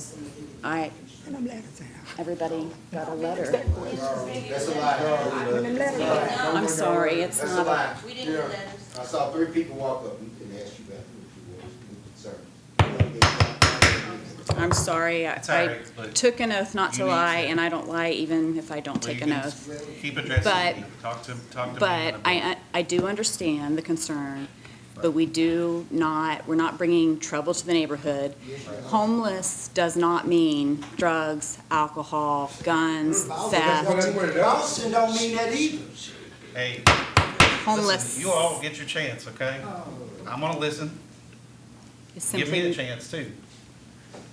it simply means that these women and children do not have a place to stay How, for various reasons. how many children did you say? At the time that we took the count, it was With the new 24. one. You said 29 women. 29 women. With Oh, total? There'll be a total. Oh, So, okay. as explained to staff, this building from the outside will be just refurbished. We'll be repointing the brick, putting a new roof on, the things that need to be done. The building needs a total overall. We're not going to demolish anything. I'm an old house owner. I believe in respecting the way that it looks and respecting the part that it holds in the community. I made a promise to the sellers to do that, and I honor that completely. And on the inside of the church, as we have to update all of those systems, including the electric, the HVAC, and the plumbing, that'll take a lot of money and time. And so we don't foresee that we're just going to be able to go in, bring in people to help us do all of that and change this almost 6,000 square foot overnight. And so our first phase will be to open that lower level. There were rooms originally in that church building on the sides of the main area, and we'll be making those rooms again for families and single women to come in and utilize that space. And as we do that, we will bring the existing persons, whoever is staying with us at that time, from 321 Bourbon and 346 Bourbon into that structure, and then we'll keep proceeding with creating more space. At no time will that sanctuary be utilized or deconstructed, or it will always be used as a speaking space, as a place for sermons to be delivered, and for life skills classes to be held. And those are open to the community. It is not a closed-door situation.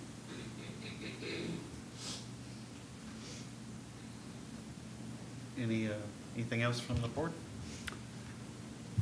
Yes. In your existing locations, Mhm.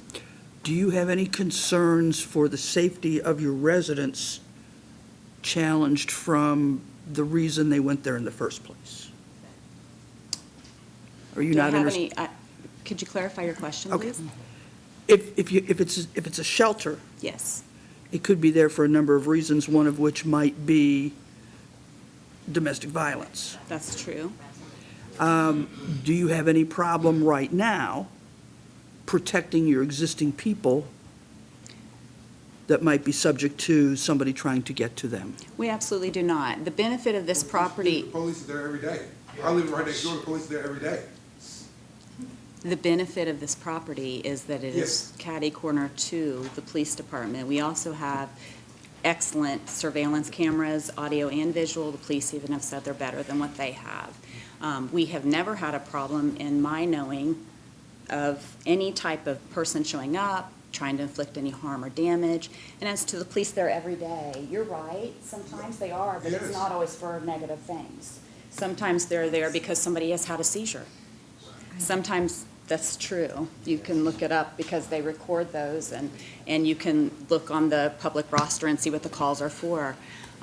They've had seizures, they need a transport to somewhere else. They've called themselves because they feel like they're having chest pain. Those are not negative things. They are public servants, as are we.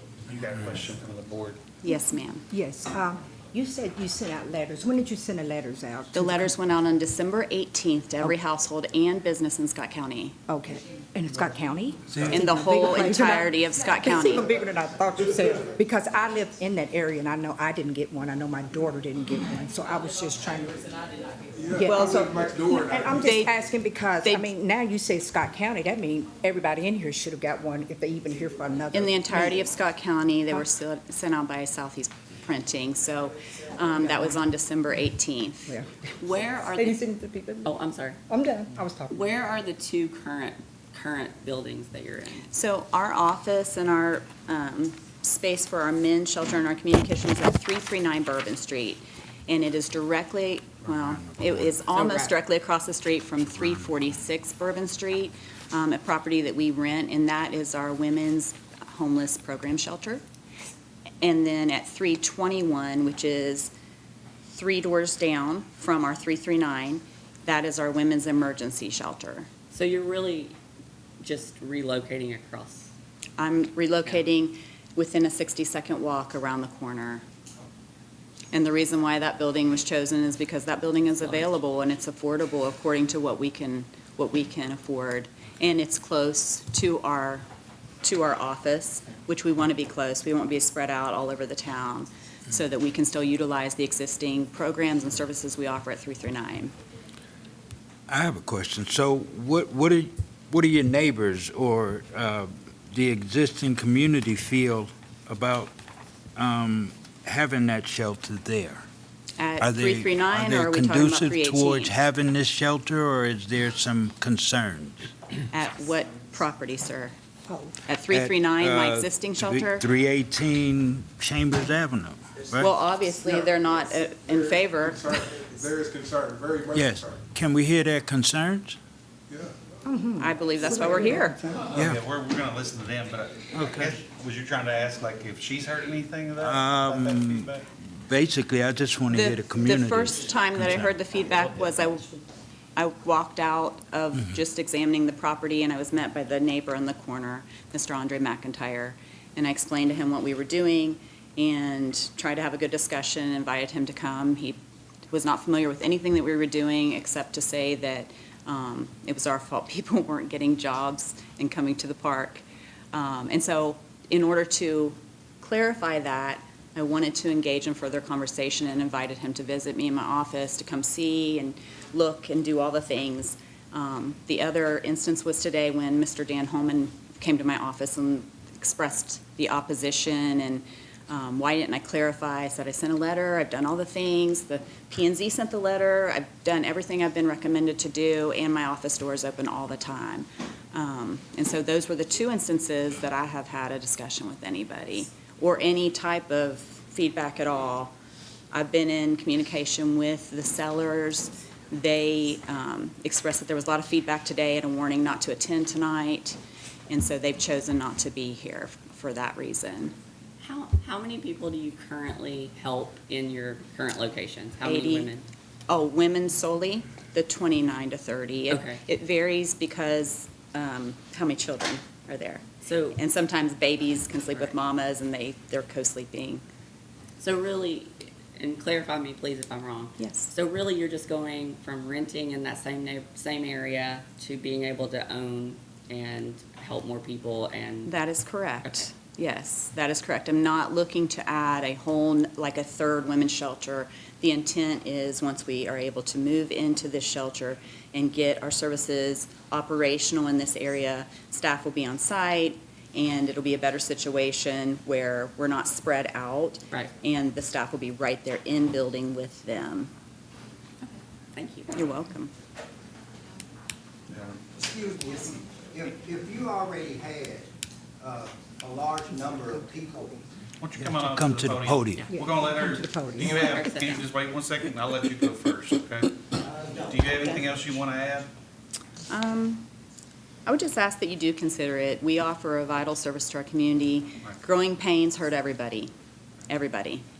But part of a growing city is and during a housing crisis is the homeless community grows too. We are not, despite comments I've heard in the 2 years that I've been leading this organization, we are not the reason homeless people are here. That doesn't even make sense. But we are here to help them get out of their situation of homelessness and become housed, become our neighbors, become taxpayers and working citizens. And many of them, in fact, already are. They've lost their housing. And so I would like you just to consider it, and hopefully we can come to some kind of an understanding of what we do and not just turn our heads. And I know no one wants it in their backyard, but we are there. We are around the corner. In 60 seconds, I can walk to this property. So. Is this the first property you looked at? It is not. Mm-mm. So why No. did you settle on this? This is the size and price that we can afford. The other ones that we've looked at are houses, which is the same situation that we have. And so to do that increases our operational funding, and because you're talking about having staffing there. And so for each property, you have to have separate staffing. And so this property is, with the almost 6,000 square foot, aligns with being able to do that. It also gets us back to our roots. The Gathering Place was started as a church. It's been a church. Until COVID, we had Sunday services. Yep. Pastor Jason Rapp proceeded, and every Sunday he would preach a message, and then during COVID, we had to close. Why didn't you just stay there where you at? Why As soon as should I lead the ladies in even the? if you move up to where you say over in Boston, what's gonna happen when that field? Well, what if it doesn't? Well, what if it does? What if it doesn't? Why don't you stay where you at? Well, do you want me to answer that? If you'll give me an opportunity, I'd be glad to. So right now, where we currently are, we're situated in 2 individual single-family homes.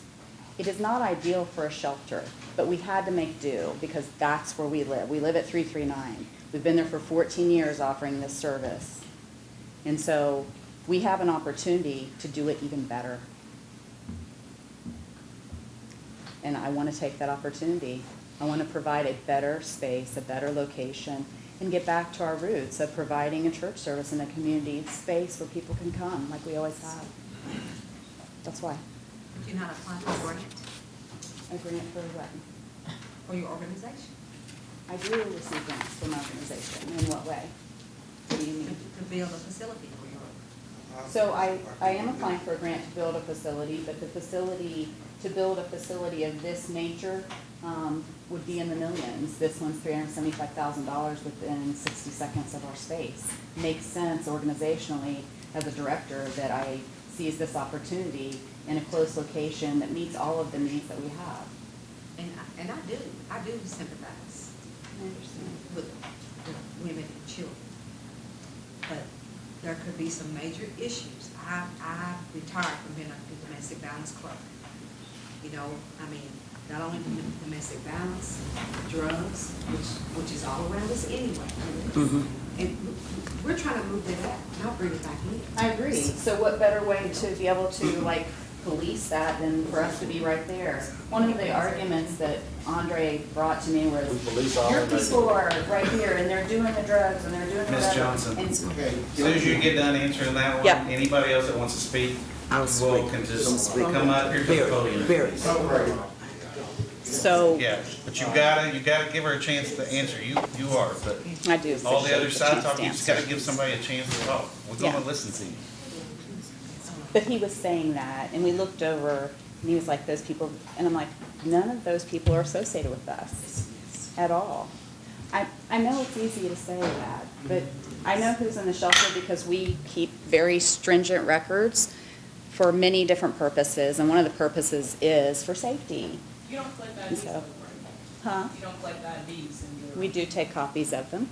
You do take copies? Yes, On your ma'am. website, it says you don't take IDs. You know, We do take IDs, So the and website's incorrect. some of your people worked for me a couple times, didn't have ID, didn't cash checks or something. Hold on. So I will answer that I think question. you've answered everything you can for now. I'm gonna let some of them speak. Yeah.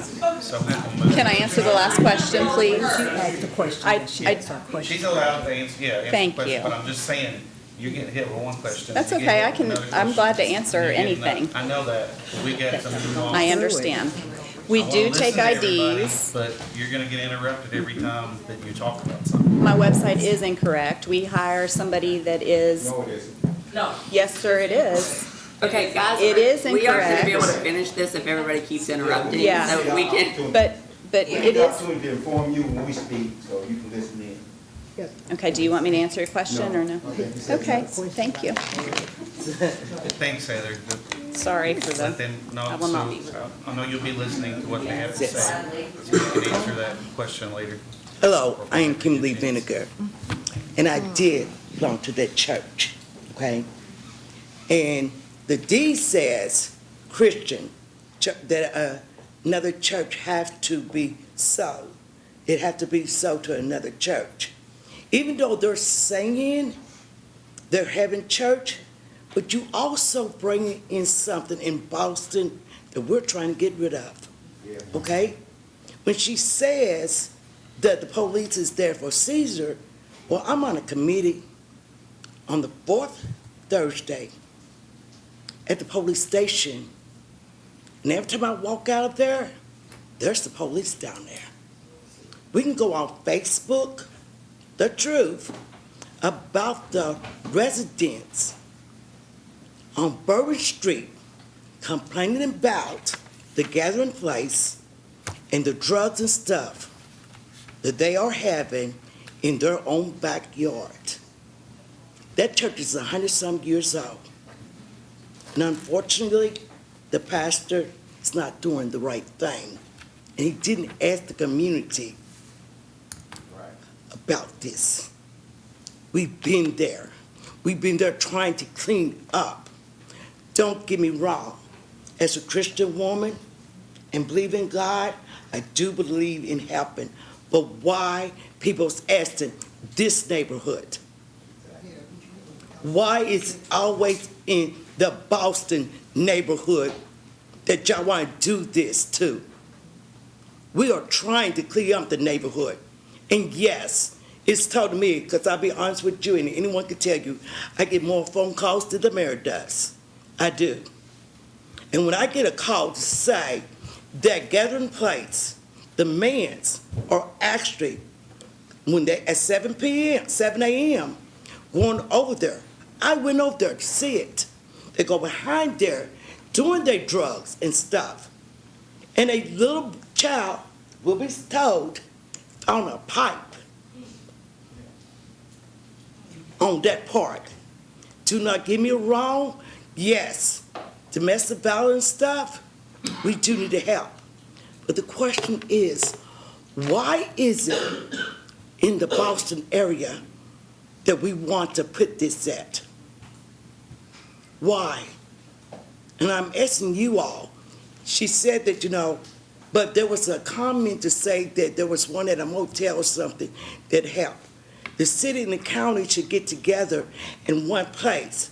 Why is it always in a neighborhood they said is not good and you bring in? If we are trying to clean, why are we still?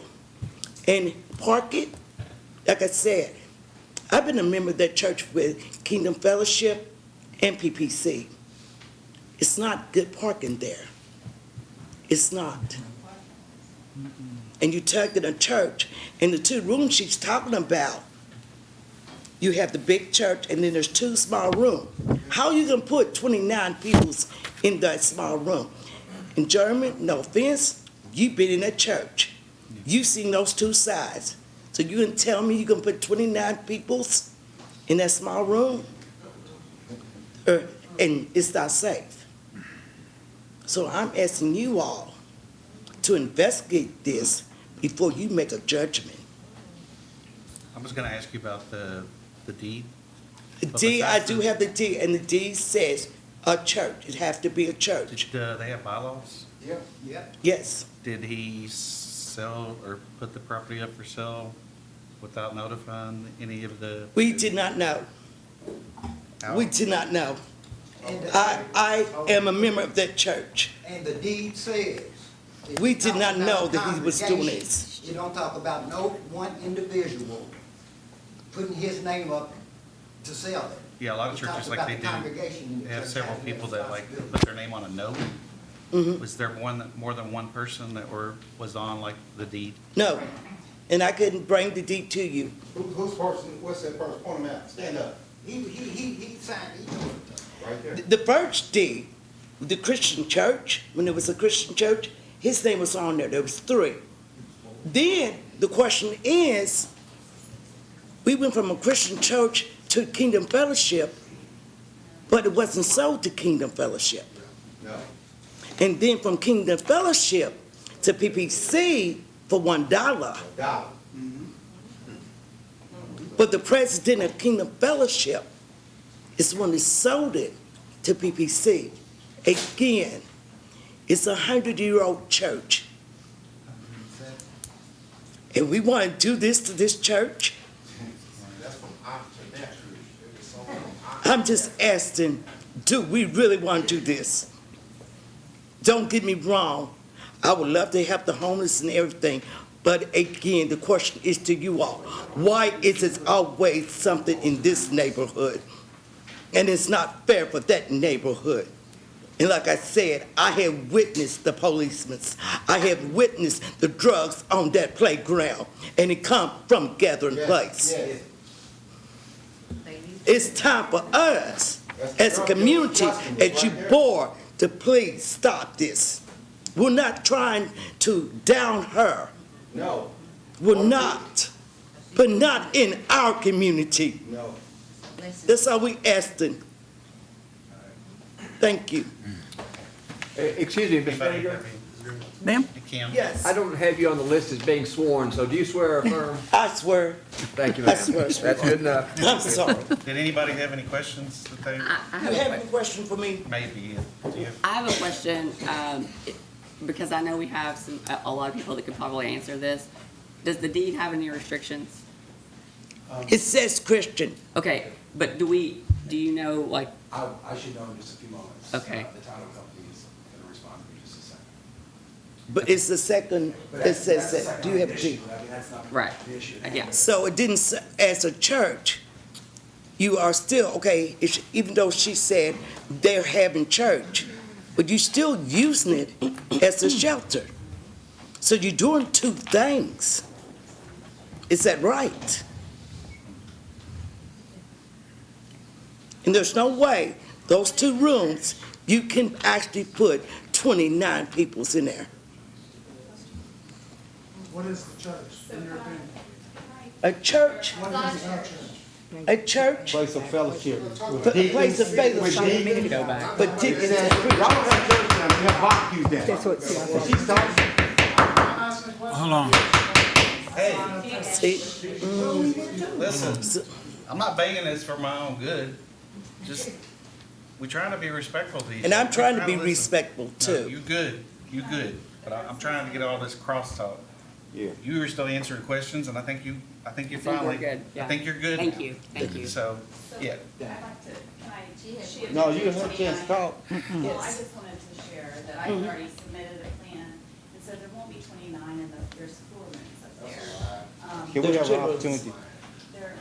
Where's the part we're talking Ms. about, Johnson. where the Ms. Johnson, pastor was? Let's talk. I've got to let these people talk. Yeah, let us I know talk. what you want, I know Come on, that you want Terry. to address it, but I've got to Come on let up. them talk. Just Come so on. I can hear. And then we're still gonna probably come back and talk to you. First of all, nobody as you hear is against the What's your name? You have to give your name. Okay. Terry Thomas. Nobody that I've heard that's opposed to this are against the recipients and clients.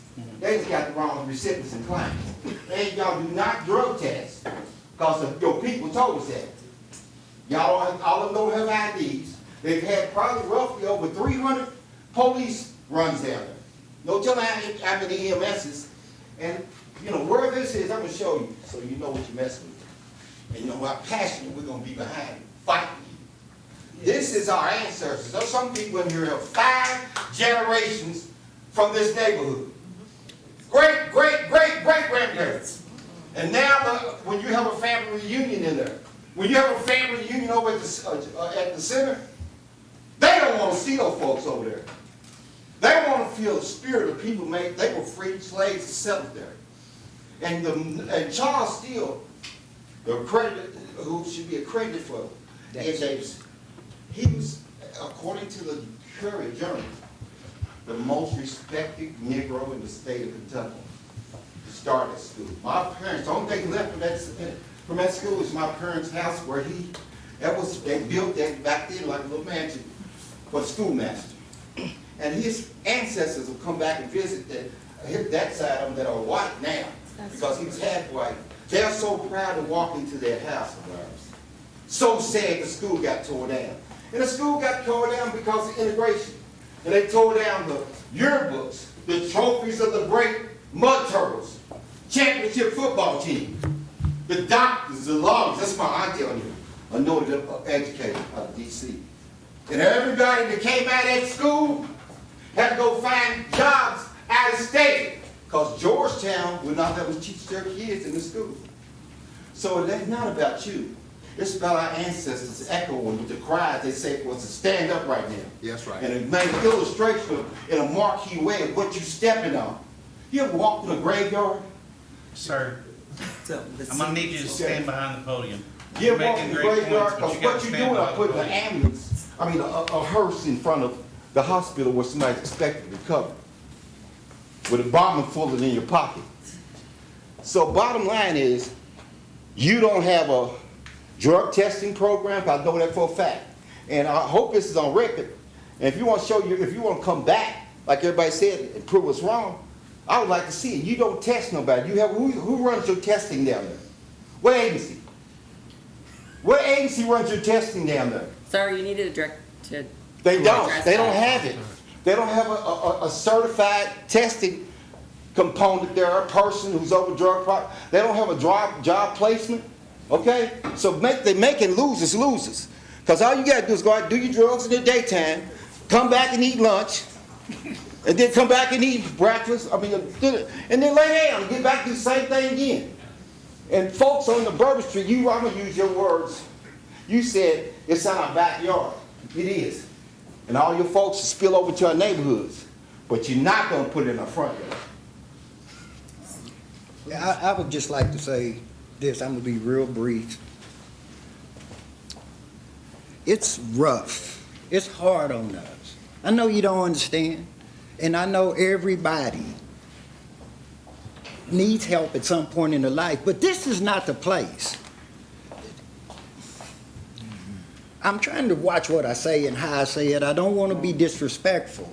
But we don't need that over there. We just really don't need this in our neighborhood.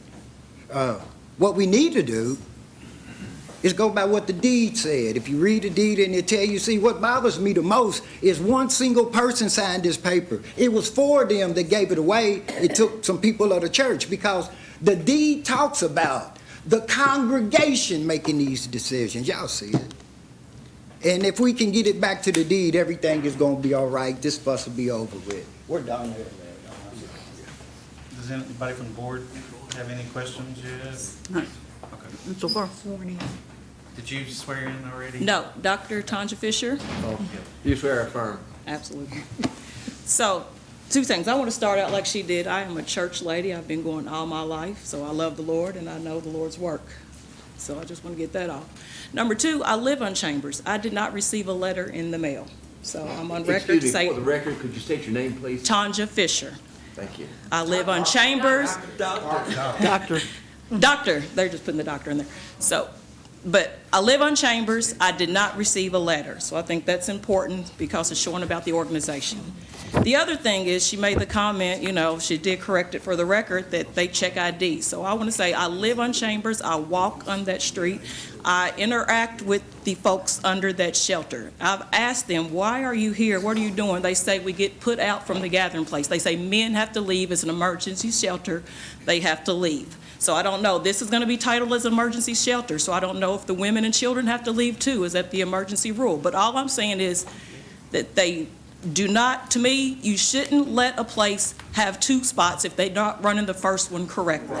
That's all I'm saying. We can't reward the organization. If it was another organization that was doing well, then fine, we would try to support that. But they're not running Gathering Place on Bourbon well, so we cannot reward them with the second one to not run it well. Like she's saying, she's walked up there and said that those are not her people.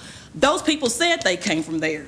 And if your website says you don't check ID, so I'm just saying if you do check ID, you need to get your website updated and corrected, because you should be able to walk up there and be able to say, yes, those are my people, because they said they were your people.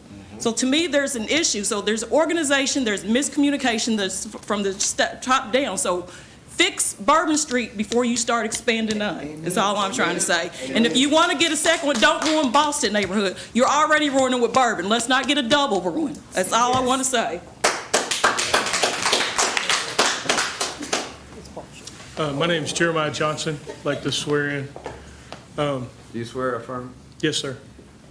I have served at the Gathering Place for about 8 years, and I've served at many different types of shelters and feeding places. I am a pastor, and I myself was set free from drug addiction and homelessness and all those types of things. And yeah, I'm so thankful. But, you know, I've just seen so many beautiful things happen there. I've seen people get off of drugs and get their own housing and restore families, and there's so many wonderful testimonies that I have personally seen. And, you know, I came in here late tonight because we're serving tonight with my family, with my wife and my children. Got a 4-year-old and a 7-year-old out there right amongst all the people, no danger, no problem. Been doing it, you know, for 8 years. And so I understand the people's concern, and I do understand the heart of the people towards their church and their heritage. I mean, I respect that 100%, but just from my perspective, I've seen a lot of wonderful things happen there, beautiful things happen. And, you know, we all want people to get off drugs, and we all want people to be safe and lead normal lives. And I just feel like that this is a part of the answer, not a part of the problem, because I've seen so many people get delivered. And so I just wanted to share. Yes, my name's Darnell Christopher. Excuse me, I didn't catch Darnell Christopher. Thank you. Okay. Now, doing history, There's always... You swear or affirm? Okay, yes. Yes, thank you. There's always a creed behind a dollar. There's always some type of statute about a property being sold for $1. So it's usually generally given, or it was for a specific purpose. So the church was intended for the people of the neighborhood, to be sold. And if it's to be sold, then it's to be sold for $1 to another congregation. But it's supposed to stay within the community. That's the creed of the dollar deal that we're going through. So how can he sell it for $1 and turn around and make $200,000 off of $1 transaction? We're talking about a woman preacher and her nephew is in a Ponzi scheme, and they running game on us, and we're not going for it. So we talking about the history of this church. My granddaddy did amazing work in there. It's cathedral style in that church. It should be historicized. We should have a historical marker in there. When people come from afar to say, hey, look, there's grants to rebuild this. Like I say, the homeless people, it's a need for it in Georgetown. But we need a campus. We need a whole complex area for this. Y'all talking about money? It's a need. Can't y'all get the money together? Can't you take it over there somewhere? Give them where they can be all in one unit, college, campus, live here, work here, eat here. Learn there. Yeah, learn there. Can't it be somewhere else? Can't we? It's a need in the city of Georgetown, even though they're not you're attracting this stuff. I've been over the park to where there's pedophiles. They end up with the kids over there playing with the kids. We just put, they say $500,000 worth of playground equipment over. We're trying to build our community up. We done broke the arm of that lady on the end of it. We're trying to build it up. We're trying to turn it over to our kids. The kids in our neighborhood has been left out all summer, been for the last 2 years because they the poly kids. Their parents is not gonna let them come over here. These people go together. They courting and relationships. We don't do it on our own part. How they doing it? Kissing and hugging and all this up in front of the kids and carrying on. The kids is, right there. Like say finding drug needles and all this kind of carrying on. And what if you got fentanyl or something on it? No, you're not asking for it, but you're drawing it. I see the police pick people up out on the bike, ain't got ID, ain't did nothing criminal. What they do? Bring it right over Bourbon Street. Where they end up? Up on the park. They ride by and see them. They don't say nothing, but they come over and bother us. So we don't even go over there no more. It's a homeless camp because they picking with us, but they not bothering them. They come up there and doing everything and anything they want to do. They not bothering them. They ride up all day long. But as soon as we pull up in the car, they want to search the car, bring it to drug dogs. Man, we sick of it. We sick of what y'all tearing down our community. It's like y'all sending this stuff in here for somebody to get in trouble. We're not going to get in trouble behind this. We're going to do it the right way. So we just basically, we're tired of the bad negativity that our neighborhood gets. We're trying to turn our neighborhood over to our kids where they can have somewhere to go. Have you noticed that when our kids do something, it's always outdoors? It's always weather permitted. It's always, as us, as a group of people, we have nowhere to go. That's all we did was went to the park all our life. We have nowhere to go. So why are we worried about where somebody else got something to go? We can't go get us a hamburger. We had it when we was growing up. We don't have that now. We can't go sit around and talk about the Lord and have a good place and not worry about if the tornado, if it's going to rain, if it's going to thunder, if it's going to storm. So why we worry about that for? That's needed in Georgetown, but not right there. We done tried everything to destroy our history. We just got through doing a thing with the Boston. Everything that can be done to destroy our neighborhood, our history, is being done right now by attacking this church. Is destroying the cornerstone of the history of Boston. And it's supposed to be a church. All that Christian and the different denominations, it's illegal. Look at your bylaws. Look at your creeds. Somebody rewrite. A den of thieves. That's what it is. But they got to pay for that. Nobody's going to get away with that. You're not going to get away with that. That's the Lord's house. Play if you want to. That's all I have to say. Thank you. Good afternoon. I'm Antonio Barber, and I've been sworn in, and I was a member of the church there for over 40 years. I started in 1969. I've done a lot of work there, and my name's on the original deeds there. And I cannot recall of ever selling that church to anyone. And I don't know how that Stacy McDonald's went by and got the deeds for the church, let alone change the name of the church into something else without mentioning formerly known as Chambers Avenue Christian Church. That's a historical monument there. I got some questions. So I don't know how she got the deed and how she got it sold or how she bought it, and let alone sold it to a nephew for $1. Now, why don't they get the homeless shelter extend where they at to make it bigger to accommodate what they're wanting to do? Because with the cost that, I'm an electrician by trade, a contractor also, so I know a little bit about the cost of remodeling and stuff. How is it that you're going to remodel Chambers to fit the building codes that's going to be needed, because you're going to have to add in sprinklers? There's not, as far as those 2 little rooms, those are overflows. Those are not rooms. The support under the church, I've been in that church inside and out. I was there when we put the new roofs on it. We used to have a bell tower, and I was there when we had to tear it down because of the dilapidation of it.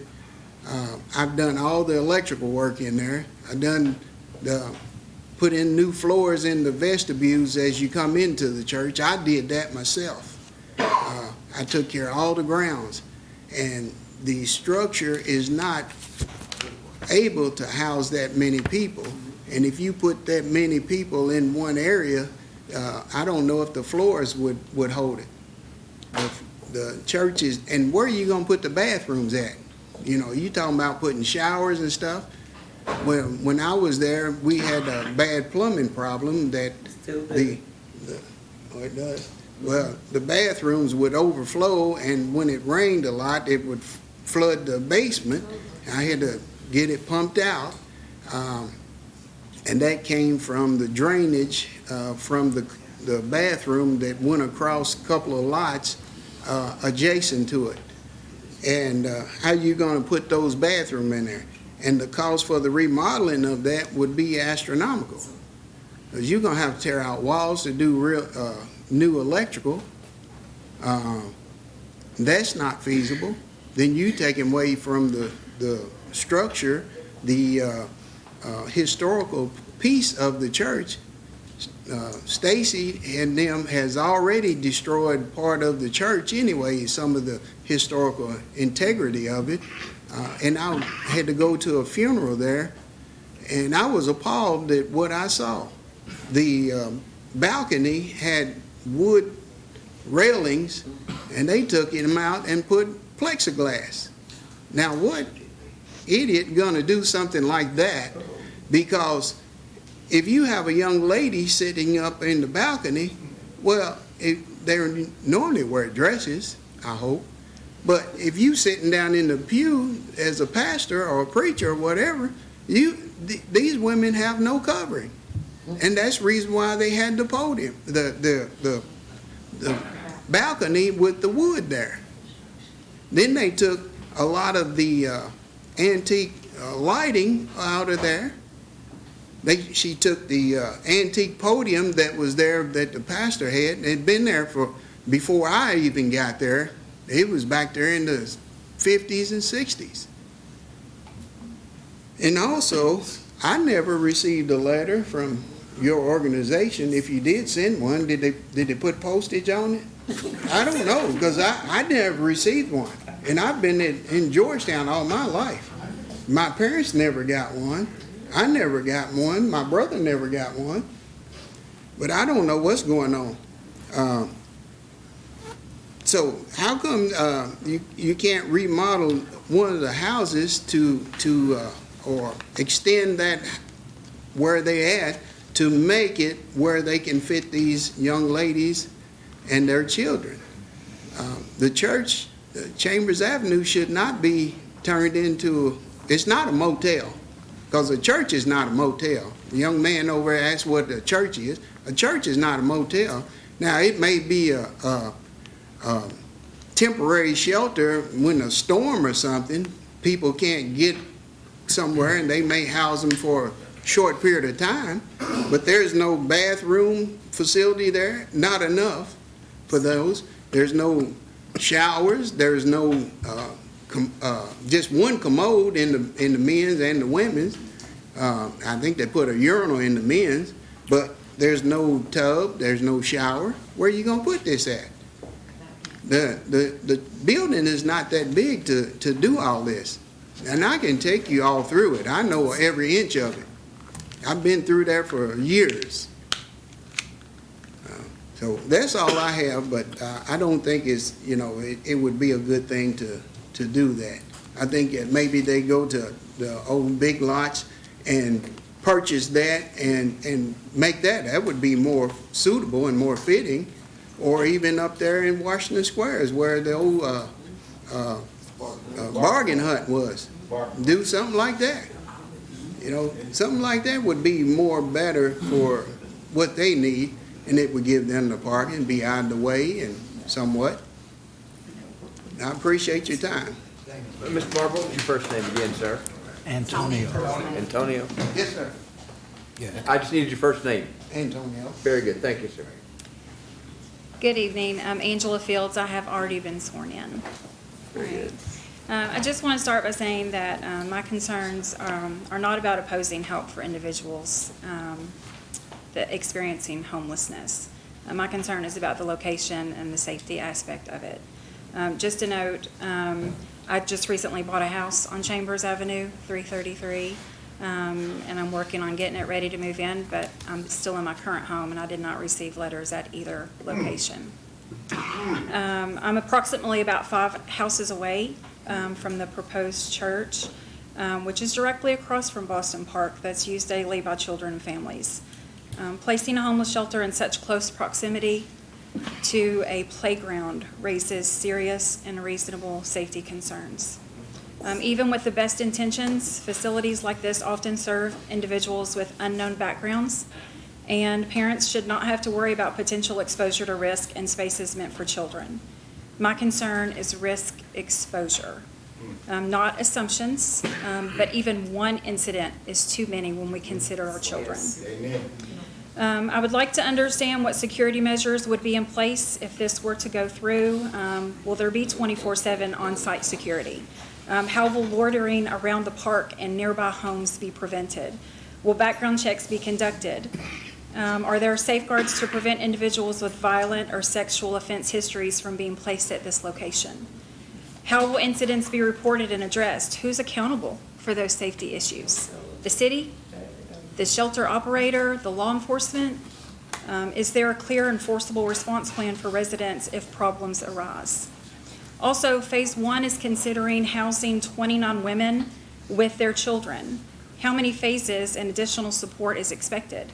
If you assume that one mother has one child, Phase 1 would accommodate 60 people. Could you imagine 60 individuals moving into your next door as your neighbor? And that's Phase 1. This is a 6,000 square foot building that could potentially house 200-300 people. Would you want 200 or 300 new people 5 houses down from where you currently live? I'm also concerned about how this would impact the use of the park. If parents no longer feel comfortable allowing their children to play there, the community effectively loses a valuable and intended public space. I respectfully ask that you seriously consider whether a residential street adjacent to a children's park is an appropriate location. Would you personally be comfortable with a homeless shelter next to your home? We can support those in need while also protecting our neighborhoods and our children. These priorities should not be in conflict. Thank you.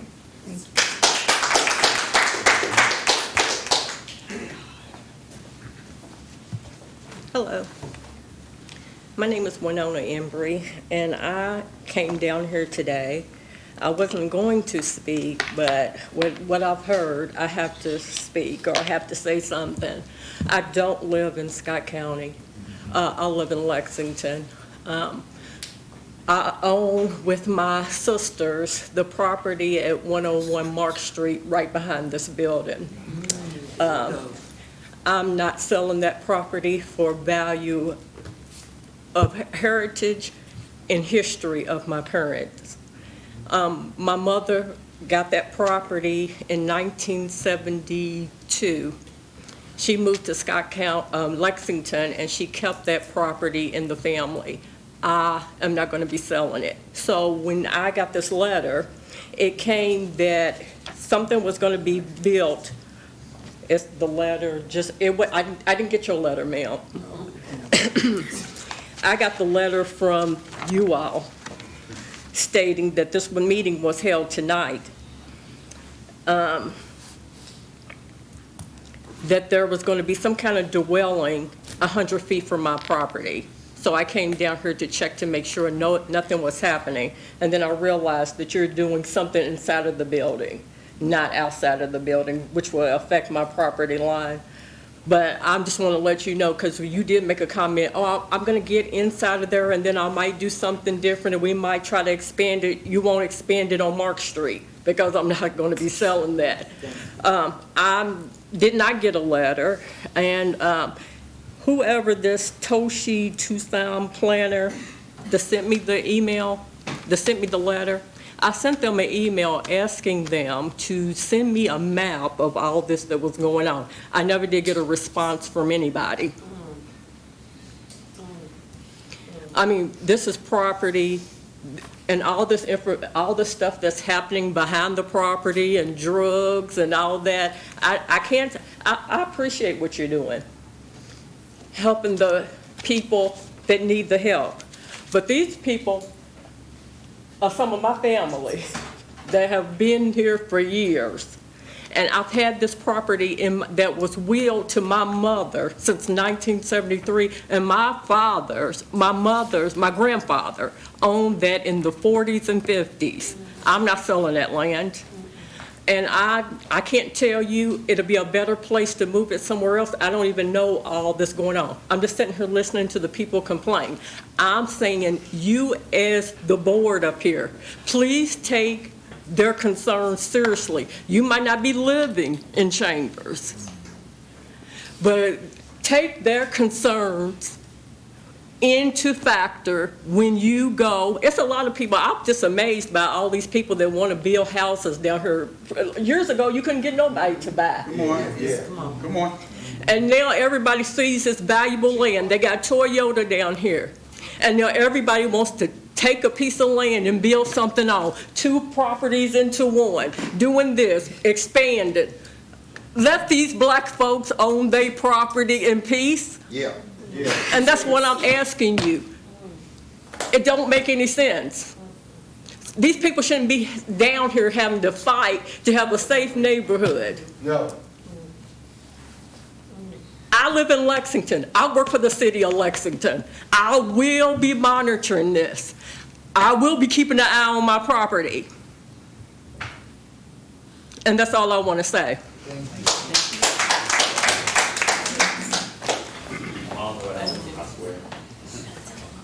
Alto, Allen? Alonzo Allen, Yes. Alonzo.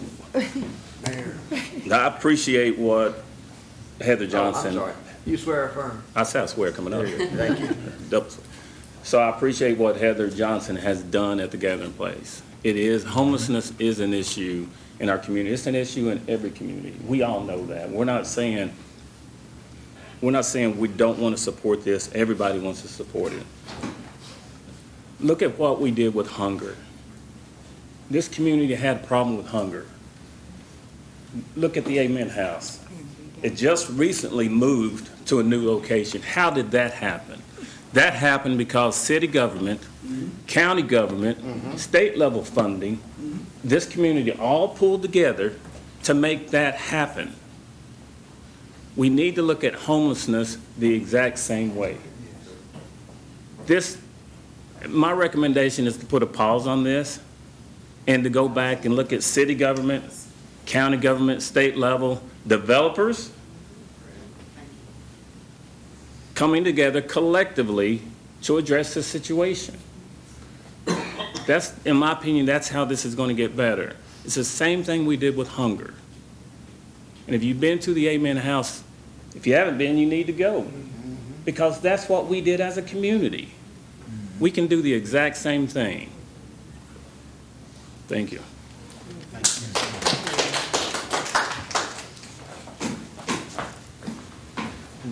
Dan Holman and I swearing before. So I agree with these statements that Georgetown needs a homeless shelter, an emergency shelter that we don't currently have. Like there's people, they're calling and people are getting turned away. So there's clearly a need in this community for a shelter. And like was just stated, this is going to take the city and probably the county and everybody working together. This is not the right place for that. This kind of is a property that came up, that was affordable, and they just went for it. Heather herself said, it's not ideal. She used the word, this is not ideal in anybody's neighborhood. So Georgetown needs a new homeless shelter, but it needs to be somewhere where we have enough space to grow. This building is simply not safe, and I think, in terms of public safety, in terms of what you all look at, you all need specific codes and things. Like the gentleman who talked about the electrical, the old knob and tube wiring from the early 1900s is all throughout there. It's probably going to be a massive renovation to make this livable. So here's the plan that was submitted. I got this from the Planning and Zoning Office. So people have been stating, how can you put 29 people in these 2 side rooms? I think what they're looking to put people in the basement, which I've been in that basement, and the ceiling is about right here. And so it says, plenty of space to set up single beds. We could find bunk beds that are lower to the floor. The ceiling is low in the basement and will require accommodations for regular bunk beds. So they're going to put people down in this cellar from 1909. It's like this concrete masonry basement that surely has radon in there. This is just not a safe place to have people sleeping overnight in the basement of this building from like the 1800s. This building was never built to be a residential building, but this is yet a residential project. And this will add no beds to Georgetown. Speaking of our needs, we have a need for a new homeless shelter, but they're going to move out of the houses they have now, basically in order to afford to buy this building. It's not going to add any bed. Well, Heather may have a comment about that. But the plan was to stop renting the house they're renting across the street from the gathering place, and then to sell the other house 2 doors down. So basically, yeah, the health and safety of this building needs to be looked at and considered. And then the city just needs to come up with a better place, spend some money, and build another place. So this is all kind of based on the conditional use of this is based on the concept of philanthropic institution. Like this is being called, the reason they're allowed to do this is because they're calling themselves a philanthropic institution, which is a very broad and ambiguous term, and then that is listed as allowed to have conditional uses in this zone. So philanthropic institutions are usually not housing. They're usually not like apartment buildings. They're usually like offices for like Habitat for Humanity or something, where people are not sleeping overnight. So that's a question for the staff. This philanthropic institution assignment, in most cases, philanthropic institutions are not like sleeping, housing locations. So that's it seems like a little bit of a broad stretch that could be.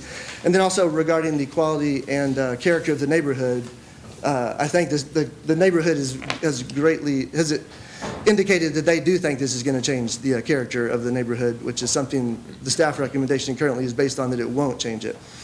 And then one other comment about that. So the gathering places where people gather, that's, you gather, you're homeless, you gather there. So they have the 2 buildings over there of the women, and then the men's shelter is on the grounds. This is kind of moving the gathering place. The women are coming over to this area, to the Boston Community Park. And this is right in the middle of the Boston neighborhood. This area is the identity of the whole Boston neighborhood. Yes. And this will change the character of it. Where the women are going to be, the men are going to come to them. That's right. And they're going to be gathering at the Boston Community Park. That's the new gathering place. It's no longer over on Bourbon Street. Everybody's going to be gathering more so than they already are at the park. Thank you.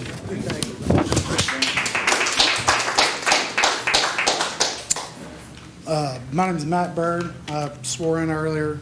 Board, thank you guys for, first of all, your service to this community. Thank you for giving myself and the rest of the community the opportunity to speak on this matter. And I am speaking to you today to encourage you to approve this conditional variance or whatever it's called, from the simple fact that it's absolutely 100% needed in this community. My wife and I serve at the gathering place. Every month we serve between 80 and 120 individuals, a lot of women and children. And you don't, excuse me, you don't come to the gathering place unless you have to go to the gathering place. And so I do understand, having a homeless shelter. Clearly, this is not the ideal spot. Mr. Allen, this is not the ideal spot. That's completely obvious. But that doesn't change the fact that the need for this spot is immediate. It's now. We don't have time to wait for government to take action, because we all know how that works. Government doesn't take action. Community takes action. And that's what's happening here. The community is taking action to help its community members. And the last thing I'll say, we just celebrated the birth of a child and a mother that needed emergency shelter. So, in my eyes, a vote against this is a vote against that child. Thank you. My name is Victoria Bird, and I swore in earlier. I'm a member of the board of the Gathering Place, and I'm sorry, but this topic makes me very emotional. To think of turning away women and children in our community truly breaks my heart. Hearing from other people in the community has also touched me in a way I did not expect. I had no idea of the history of this building in this church. I think that that is important. I also know that this property is for sale. And when a property is for sale, somebody is selling it and somebody is buying it. It's fair for them to buy it because the parties who are selling it and buying it have agreed. Whether or not that is, the history is fair or not, that's not what's happening here, and it's not for, it's not really for me to decide. But I serve at the Gathering Place on the board, monthly board meetings. I'm a vocal advocate for the Gathering Place, and I serve a meal every third Tuesday to the women, children, and men who gather there. I have seen the police show up at the Gathering Place, and I've not seen any issues taking place. They've just been flashing their lights, driving by, dropping someone off, picking someone up. It's true. I've been there and seen the police there without issues. So I know that they come by even when there are not issues. They bring people there when people need some place to stay as well. As I understand it, we have a very good relationship with the police department. So I would just urge the community to somehow come together on this. I hate to see division. And I think that housing women and children, as it's been discussed, is extremely important. And concerning that we've turned away 74 women in November and 20-something children, this would allow more space for those people to be. And I am a Christian. I go to church in our community. And while this is not necessarily about religion, it is because it is a church building. I believe God calls us to feed and house those who are hungry and thirsty. You gave me a place to rest and something to eat and something to drink when I asked, and that's what He's called us to do. And I think that this is important. Well, let them stay with you then. Okay, come on over. I have a question. I am Cecilia Ray Lewis. I've been sworn in Charlotte. Not specifically over her, but I'm sitting here and I have a question. And I think my question is, it's not a matter of whether this community needs a shelter for women. That's not the problem here. That's not what I'm hearing, sitting here. I'm hearing that park right there, that this Boston community is not, one, aware that this women's shelter was coming there. So the first problem we have here is the community is not aware of what's happening. The second thing I'm listening to and I'm hearing is the fact that the Gathering Place is over on Bourbon Street. If you put this proposed women's center there, you have crosstalk that's getting ready to happen, and the only people that's going to be affected is that park right there that I used to serve for many years. I tried to raise kids, and I tried to be a good example for them kids. I am not originally from Georgetown, all right? But since day one being in that park, I've always tried to be a good example for the children there because I knew eventually they're going to grow, and if I don't have my act together, they're going to reflect me. So I don't think that the community is telling you that they don't see a need for a women's shelter. They're just telling you that putting that women's shelter there and having the Gathering Place there, you create a crosstalk that eventually is going to throw down the property value in that area. Yes. That's what I'm hearing. I want to make sure I'm hearing that right. Correct. Right? Okay. Yes. Correct. you said a lot of what I was gonna say. So, ever since I was a child and I can remember, I was a member of that church. That's where I grew up at. And for them to have changed the name from Chambers Avenue to whatever was heartbreaking. Because I always knew it as my home church as a child, as well as my brother. We was born and raised here in Scott County and grew up in the Boston area. And that's all we've known is Chambers Avenue. And I'm opposed to it being a woman's shelter. I know they need the help. But as far as taking our church, I think that's the wrong thing to do. And I think everybody would agree with me. It's just, there's other places for rent or to buy in Scott County other than this church. Right. Is the church is vacant? It is vacant. It has been vacant. Yeah, So it's right vacant. now, it's not operating as a church? I just want to make sure I'm understanding. Not operating as a church? But there's Well, other when the guy that sold places. the church, his congregation came from Lexington, We so he didn't took his know. congregation back to And Lexington. some of the congregation, because I am one of them, Uh-huh. didn't know he did this. You understand? It So- was backdoor to us. Because to be honest, some of the congregations in Georgetown would not allow this at all. No. We would not. There was somebody coming And I from didn't get somewhere the else. call until 7:00 a.m. to verify that this was going on. What's the pastor's name?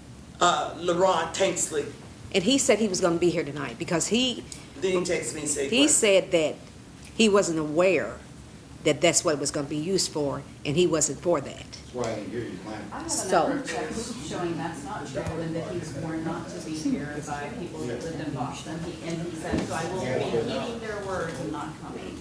He texted me that right before I left my house. Well, I will see him Well, tomorrow at the ball game because my grandson and his sons play tomorrow. Yeah. he has different So- stories for different people. Yes, he does. I'll be honest. But I agree with Mr. Allen that there needs to be a pause on this until they figure out what's really going on with the sale of this church. Stop. Not pause. Yeah, Stop. stop. Till they really find out what's going on with the sale of this church. Is it legit? So, Thank you.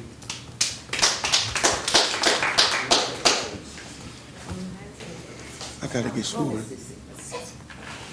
Your name, sir? Vincent Morris. And do you swear or affirm? Yes, sir. Thank you, sir. Good evening, board. I disagree that we need to halt and get a broader picture. I've been pastoring in Georgetown since 2010. I have a ministry over on Payne Avenue. When all of this began, I got contacted because the deal was supposed to be him making a transfer to a church. So we're looking for space, my ministry. We have the money, we have all of that. I sent him a full plan. He asked me for a plan, I gave him a plan. After that, he started ducking me. I'm just telling the truth. A ministry. That's who you're supposed to call. A ministry is so much more than the building. Yes, Lord, it says. And we have serviced Boston, Northern Heights, that whole community. For the last, I'm talking about out in the street with them. Out in the street feeding them. Out in the street putting new coats on them. Out in the street putting kids on bikes at Christmas. That's what ministry is. Yeah. Yeah. Right? Now, we do house, but nowhere in the Bible does Jesus tell people to be a doormat. Nowhere.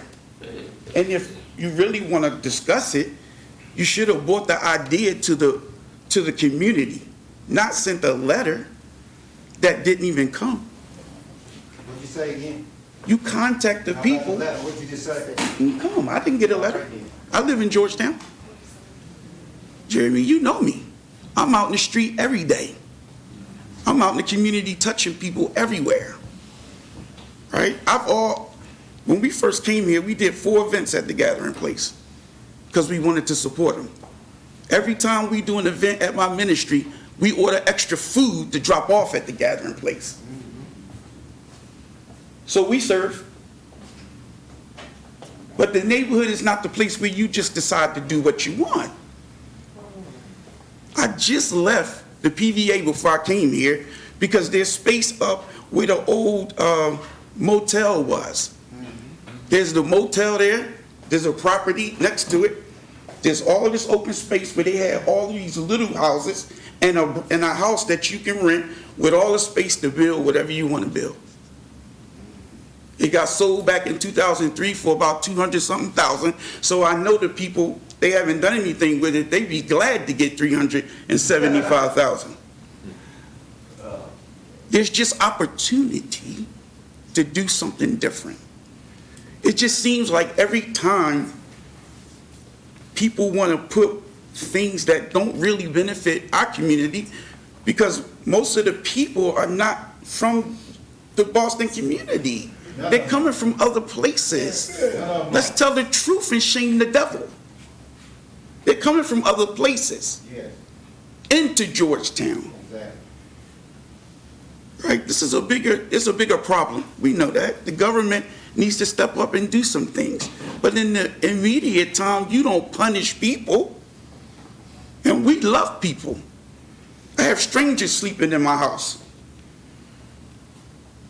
Oh, I don't hear nobody talking. Right now, I got strangers living in my house. So serving is not the issue here. The issue is it was done incorrectly. And I think if they had done it differently, they might get a different response.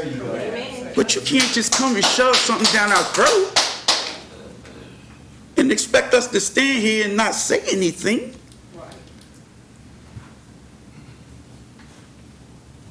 We gotta stop thinking it's okay to step on us. You can't just show up because it's the poor community and step on us anymore. No justice, no peace. Serious, y'all. Y'all gotta really think through this. This is much bigger than this conversation. It's a national news issue. Seriously. And I appreciate y'all time to even listen to all of this. Why don't y'all get together as a group and go visit the site? Instead of looking at the pictures, then you can see exactly what everybody's saying. Inside and out. I'm on a board too. Go feel the spirit. I used to chair the code enforcement board. When issues came up and the ticket would come in, I would go out to the person's house to see, so I could make a good judgment and not assume because the enforcement officer wrote it don't mean that's true until I see it. Get together as a group and go see it, and then you will realize and understand why all these people in here, expressing their opinions. It's time out for sitting at the desk. This is one of them, I got to go out and make sure I understand before I make a decision times. Thank you. You know, 30 minutes for lunchtime. Good evening, Kevin Bradley. Kevin Bradley, I've been sworn in. The first thing I would like to speak to is just there have been several tangents here this evening that aren't really, in my opinion, to the issue. The first thing I want to point out, we had a question about the deed. What does the deed say? Now, I can make an argument too, that is for the title company to figure out, that is for the buyer and the seller to figure out if the deed can be transferred properly or not.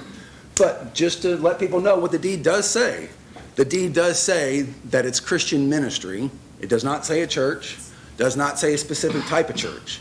It says a Christian ministry. I would contend that the Gathering Place meets that and exceeds that. One of the other issues that we've heard here today, of all the issues with the building, has a bad roof, has bad plumbing, you name it, right? We've heard it. Those are not problems for this board. That is a Gathering Place problem. That is for her to work out, and how to pass code enforcement, all that stuff, that is for them to figure out. Another thing that we've also got detoured on several times is this mailing.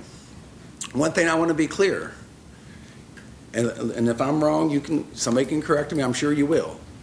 So whenever you go for a variance, you're required to do certain mailings within so many feet. When I've applied before, I have delivered my mailings to the zoning department, who then, they send it out. So all the required mailings have been sent out. However, being a good neighbor, what the Gathering Place decided to do was, hey, let's send something out to every person that lives in Scott County. So we're not hiding behind anything. Now, what I can say with that is, I'm assuming at this point, all we can assume is there was some issue with the printing company. Nobody in here got it. Nobody in here got it. I got it. Okay. Yes, sir. I bet you did get If it. he was on the gathering. I'm just gonna ask that nobody shouts me down, because I didn't shout anybody else down while we were talking. All right, you go ahead. Yeah, no, I just. Keep talking, Yeah. talk to me. I will. I just like the same courtesy I give others.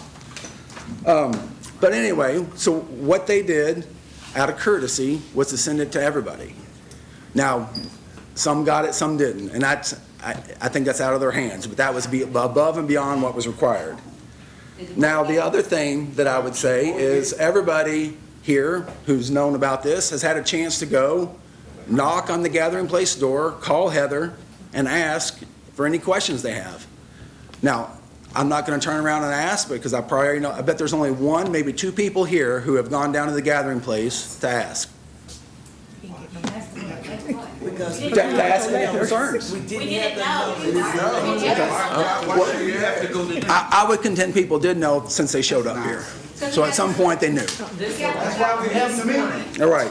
Why didn't y'all bring it to us? Now, the other thing I would say too, we heard some talk about, hey, let's circle the wagons, right? Let's get the government in, think, you know what? If we can do something, we need to do something. I mean, truly, how do people know we're Christians, right? That they know we're Christians by our love and by our actions. And if we sit to the side and do nothing, then, that can speak for itself. How's it love to shove something down somebody's throat? The other thing I will say is also too, I also heard we're taking away a church. To my knowledge, the Gathering Place plans on having weekly services, weekly church services, I assume, by that. And so we're gonna have, I believe they're gonna have rotating speakers, rotating pastors. They're gonna have even life classes for the community. So Bottom line, man, it ain't gonna work. It's not gonna work. I'm looking straight at you, Jeremy. Thank you. I know you're gonna keep talking, but Yeah. after you speak, and she speaks, anybody else gotta speak, then I'm gonna let Heather speak, and then we're gonna come to the decision. Yep. All right? That'll work. Thank you. So, the one thing you got to think about again too is, and we heard, hey, I would have bought that building. We've heard it's a buyer and a seller. It was available for anybody. It was on the market for more than a little bit. It was on the market. People had the opportunity. But what it was is it's a good price. There's a definite need, and it's proximity. I get it. I mean, the argument I hear, not in my neighborhood. I get that. But at the same time, all the services that help homeless individuals are located in the downtown area. Again, that is going to serve the purpose, because it makes no sense to spread things out. The other thing I would say too is this property is zoned R2. So in theory, somebody else could come along, somebody could buy that property, they tear it down, they can build up to 12 units there. Stick 4 people in per unit, have 48 people. I mean, and who knows what type of, Jeremy, I'm trying to talk. Gotta have permit. Listen, I don't wanna make anybody leave, but I want him to finish his statement, at least, please. Yeah. And then once he's done, then we can move on, and then we can make a decision here. Because that's what you came here for, right? Yep. You all want a decision. Let us get there. All right? Proceed. Thank you, appreciate that. And so in R2, it is an approved use to have up to 12 units. So you know what? is it better to dance with the devil you don't? You know she's going to take great care of the neighborhood. You know she's going to take great care of those people. You know she's going to do what she's supposed to do, because that's what they've been doing. And what I'm going to leave on, and just so you know I'm getting ready to sit down, I want to just touch on their success a little bit. You know, every single night, there are 75 people there. Every month, they help between 7 to 8 people find permanent housing. Now, that doesn't sound like a lot, right? But that is 10%.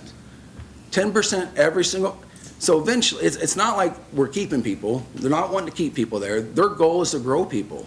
They have life skills classes. I mean, they are so much good. And I would challenge anybody after the night, regardless of how this goes, I would say go down to the gathering place, see what it's like. There is no way your heart will not be turned a little bit. It will be changed.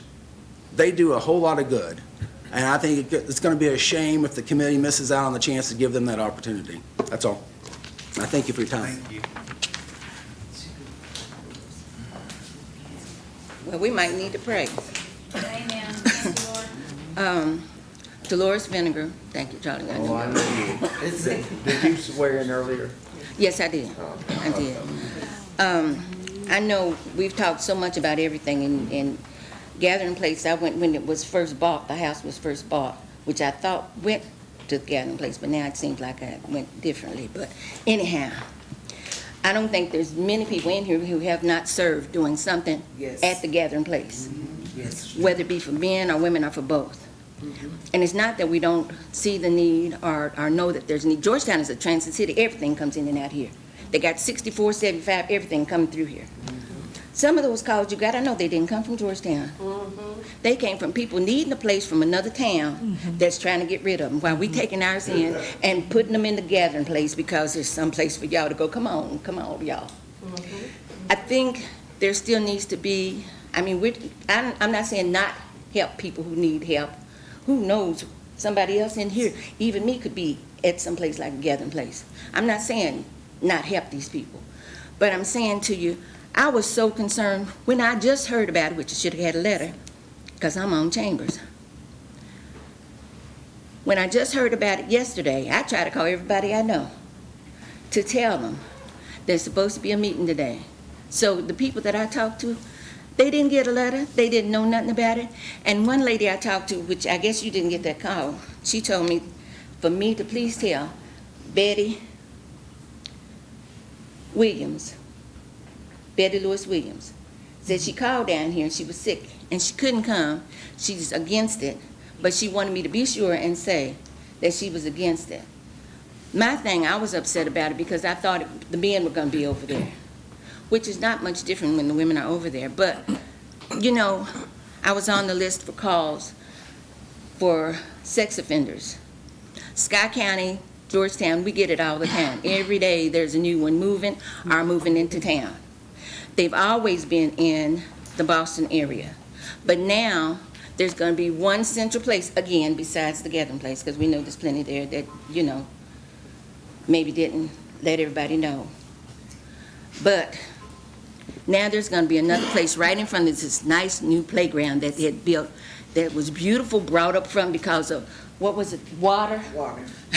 At the playground on the bottom end, which I believe goes near those houses that they were talking about, that hasn't been taken care of. All the problems that we have that are going on, why add to them? Now, as far as I'm concerned, I know we need the help. I know the homeless need help. I know the battered women need help. But usually you don't put battered women in an area where you know where they're going to be. I think you put them somewhere where somebody can't find them that easy. I'm just saying. And the children that you're counting with them in the 29, I think you said you had 74 that called in, you turned away 29 children, 74 adults. I think that's how it sounded when you first said it. I may have wrote it down wrong. But all that together, and you got extra space, we know that you're going to build onto the church. You're going to add on to it, right? Okay. My problem is there are lots that were right behind where the women's houses are. The road that came through there, and they made a new section of, what is it, like 9, 12 houses back there in that little lane back there. How come y'all couldn't have bought that property? I mean, I'm just saying, the need for housing for the women, the extra need, didn't just start, right? It was happening all the time. But you got all these new houses being built back there behind it, in that alley that wasn't there. What is it, the run through from, what's that, Jefferson? No, Jefferson, between, No. it's between Washington Street and Penn's Alley and Bourbon. Why didn't that get bought? I'm just saying, it didn't just start. It didn't, the need for the women to have a place didn't just start. And I'm not against you in any way, and I'll still be over there trying to do whatever I can when I can. And also, I know a lot of people have gone to try to help the men at the gathering place.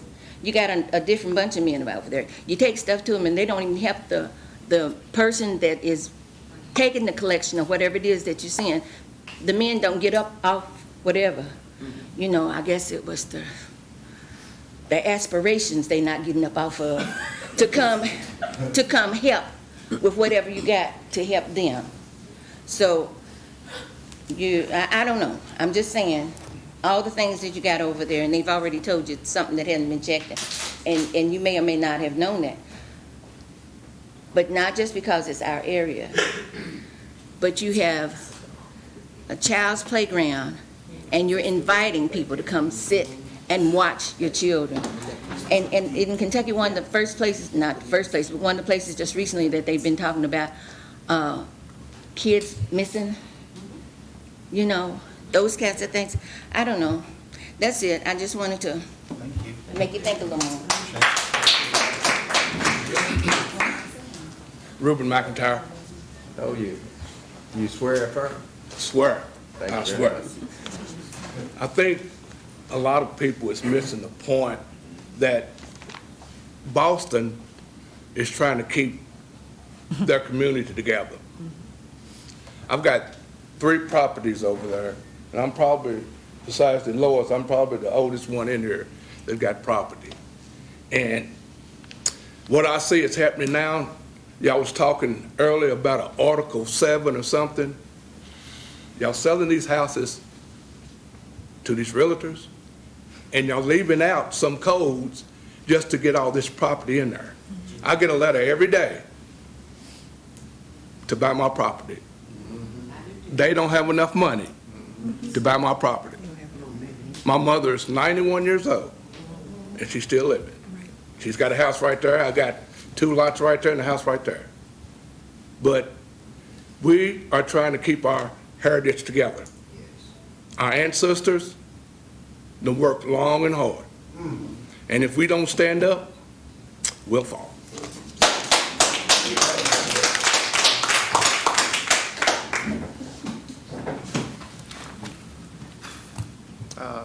Board, as we come to, I think, a point of decision, I would just like to just clarify again what exactly a conditional use is and what we're looking at when we, as staff, review a use like this. And so this is in KRS 100 under the definitions section. And so a conditional use means a use which is essential to or would promote the public health, safety, or welfare in one or more zones, but which would impair the integrity and character of the zone in which it is located or in adjoining zones, unless restrictions on location, size, extent, and character of performance are imposed in addition to those in the zoning regulations. And so as you guys move forward in your deliberations, keep in mind that staff has proposed 5 conditions. If you believe that there are other conditions related to the character of the operation or other performance standards, keep those in mind, understanding that if it ever comes to a point where we do not feel that we can adequately address those off-site impacts, then the motion of the board should be to deny this application. But if we can create those conditions, then we should create those conditions.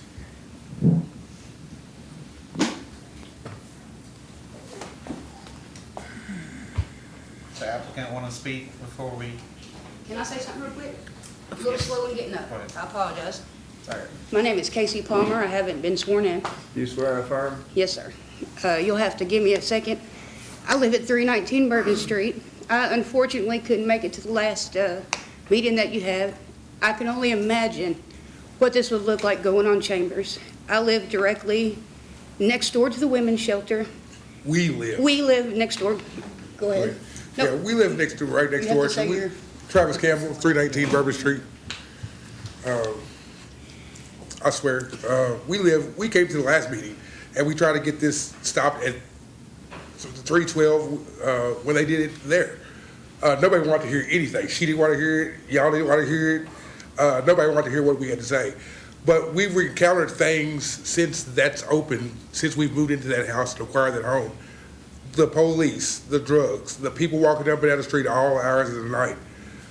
People saying that I've just run into people in the grocery store. I ran into somebody last week at the grocery store and they said was homeless and they didn't need some place to go. I said, there's a homeless shelter 3 doors down from me on Bourbon Street. He said, that's a cesspool for all the drugs. That's where I don't want to be at. I'm trying to stay away from there. Yeah. And so I was like, I wasn't shocked. I wasn't shocked 'cause I see it every day. Just sitting on my porch. And so it's just, y'all should really think about what y'all doing to this community, to the park. I mean, it's just my little home, and so with however many people are staying, I think there's probably 12 people or something staying in that house. I mean, it's crazy, the amount of stuff, things that we see and hear. And Just on the way here, before I came, there was a gentleman walking up the road that was setting his coat on fire. After you all served dinner tonight, there was 2 gentlemen out front arguing. They don't cause a direct problem to me, but I see the back and forth from the women to the men and the people, picking them up at night, coming out the back door. Just please consider this. Don't do this to them. Yeah, It is terrible. This is my first chance to have a home, and it is awful. It is awful. It is awful. It's awful. Please consider not doing it. Please. Thank you.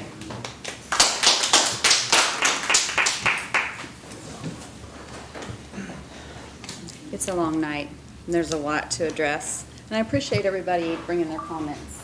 I would appreciate if you ever had an issue to come to me, as you were invited when we did this last meeting, but I've never seen you since, unfortunately. Because I work 12 hours a day, and whenever, and you're gone. Hold on, but you're gone. You're gone. You do this.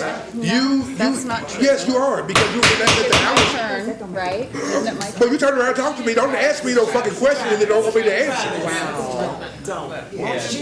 Won't you go with some She turned around and asked me the question. But I work 12 hours a day.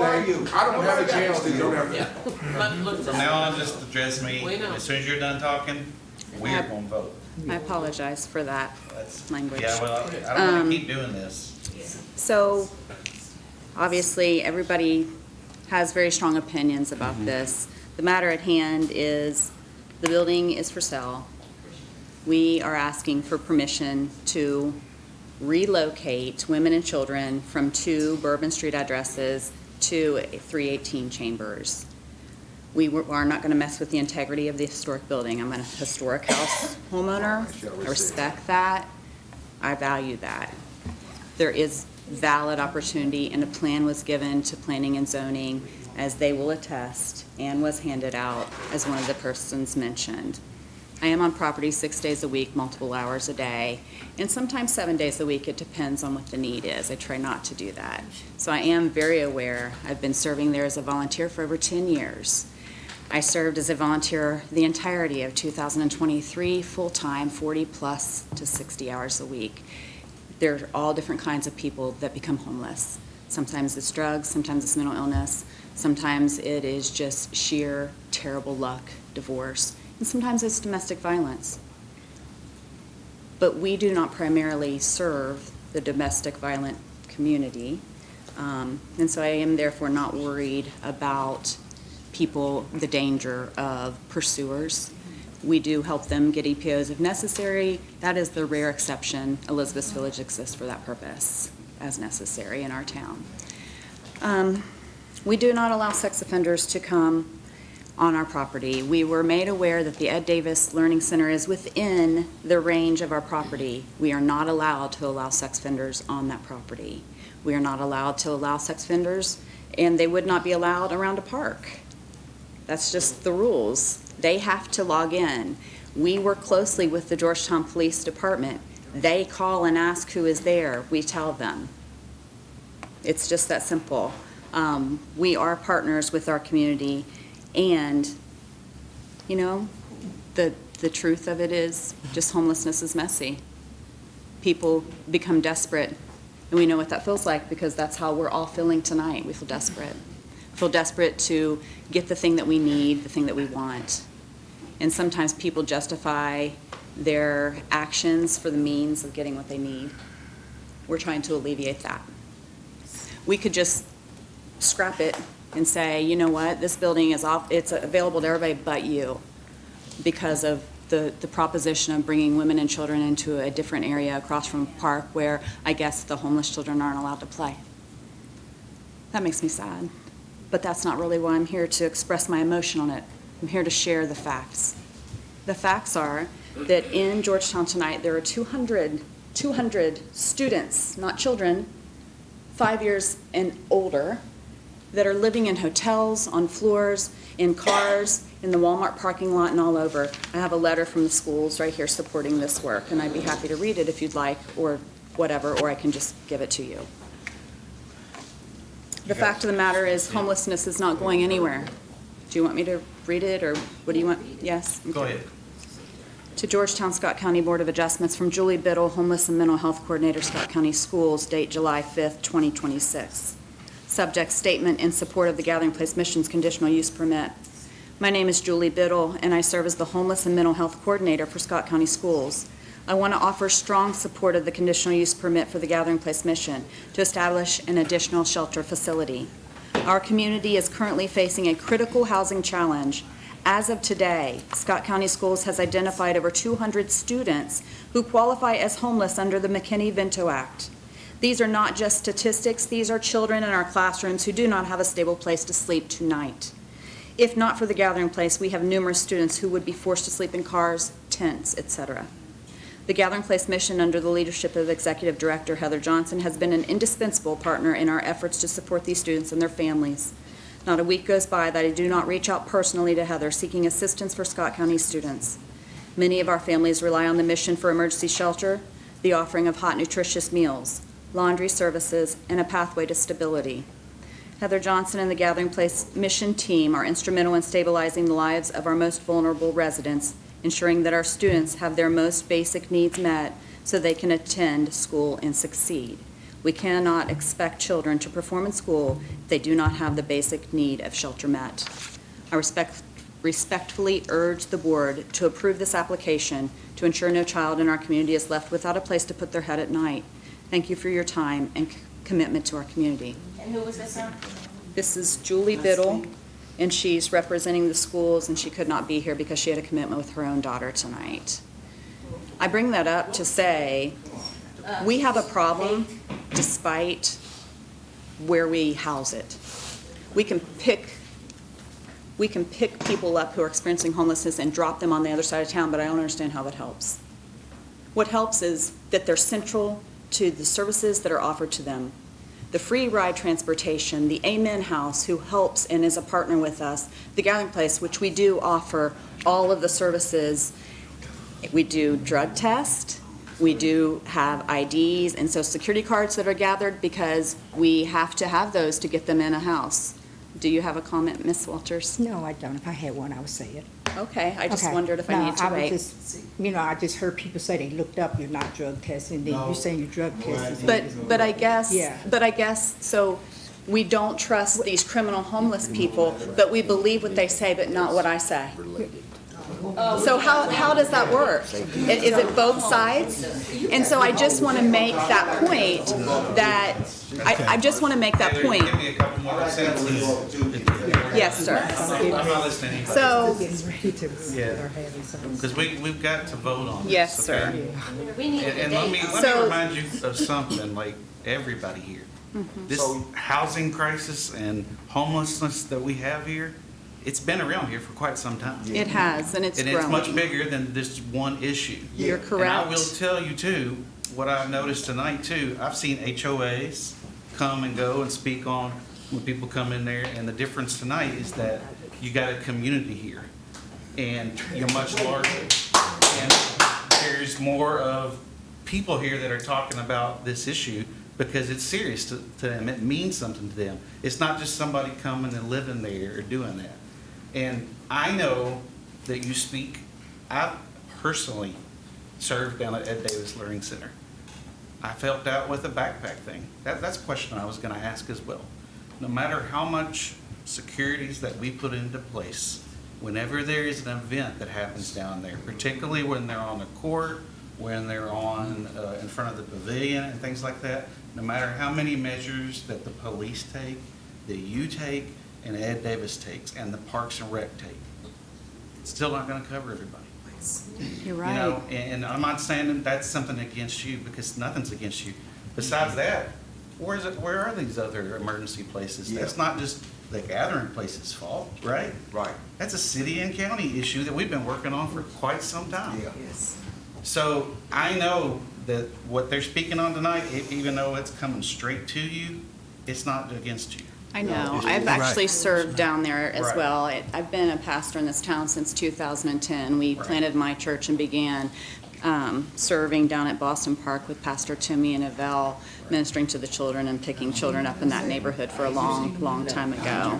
So I know, and I have taken food down and I've put coats on and done the whole thing too and run a lot of outreaches. And I know this problem has been here forever. What I'm asking is, will you help me help some women and children into a stable situation so that we can get them in their own houses? They're not bringing the drugs to the community.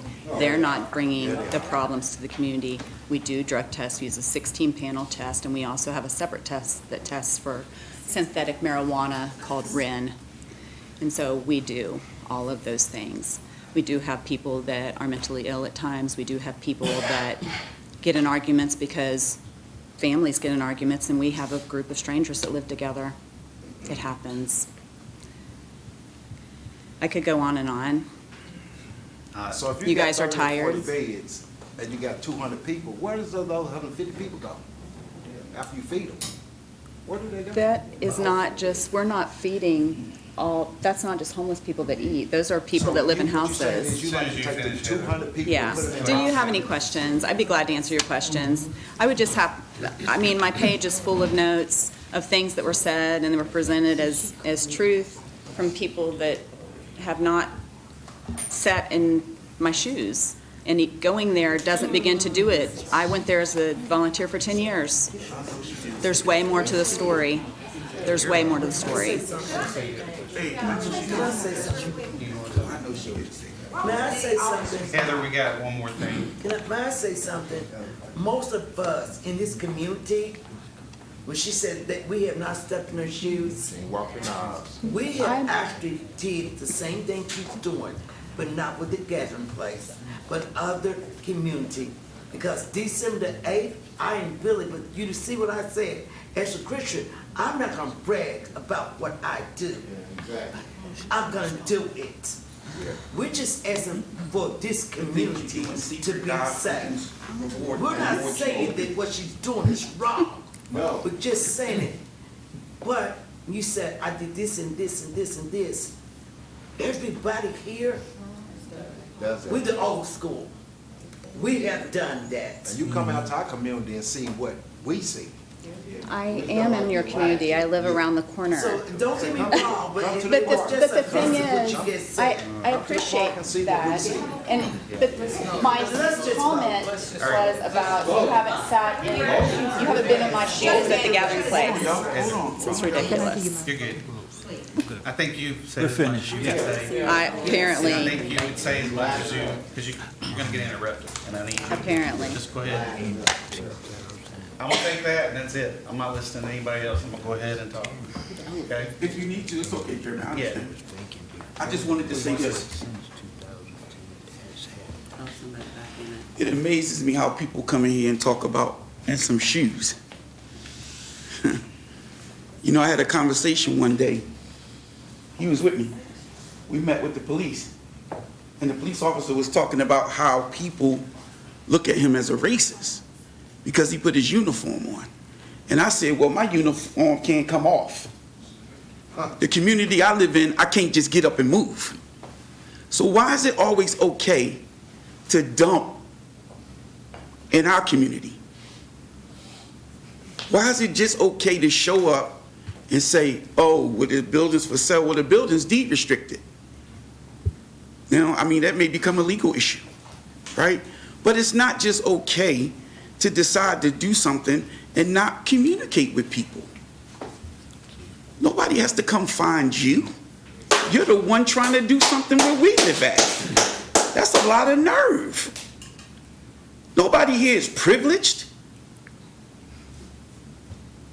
I mean, it's really offensive to think somebody in the community got to find you when you want to come in their community and do something. I'm sorry, Jamie, it's just disgraceful. Thank you. I appreciate it. All right. Does anybody else from the board need to say anything before we see if anybody's got a motion? Can I ask a question? Absolutely. Who are you going to ask the question to? The room. The room? There's obviously a lot of unintentional miscommunication that's happened here. What would you think if we could, this is not a suggestion, I'm just asking. If it started all over again with your letters that nobody got? I'm asking the room, okay? Is it conceivable to restart the communication? Well, she can't be, never mind. If it wasn't received, it wasn't received, it was mailed, so. Yeah. Did you all get a letter? Y'all get what? Did the board get a letter? So, hey guys, we only actually, as the board, send a letter to a radius. No, we talking about her letter. No, her letter to Scott County. Did you get She said she sent So it we to can, Scott County. I understand, but we can only, as the board, send the letter to that area. I'm So just asking. whether she did or she didn't is irrelevant, because she's not required to, is what I'm saying. So I understand where you guys are all coming from, but she's not required to do that. She is, ma'am. You don't She's just- not. You don't just go to your neighbor's house and put a trash can in. You're you don't go over there and right. shovel their Sometimes pavement. things You are have to get better permission. accepted whenever you communicate get differently, permission, but you man. are not required to by our board. You have to get permission. You don't just show up and do what you want to do on somebody else's. It's okay, I got my answer. Can we just vote and? I want to say, I'm Miss Clem's neighbor. Did you get a letter? No, I didn't. I said that in the very I beginning. found out from Rocky Hawkins here, 15, 20 minutes before this meeting. And I'm here. I'll clarify Thank for the you. board and for the public. In line with the Board of Adjustment notification policy, we send out letters within a 100-foot radius of the subject property. In this case, that was sent to 11 separate properties. Again, what the applicant did above and beyond that is not in our consideration. That didn't even get off the property. All right, we're going to go ahead and put it up for a vote. Yes, yes. Does anybody want to make a motion?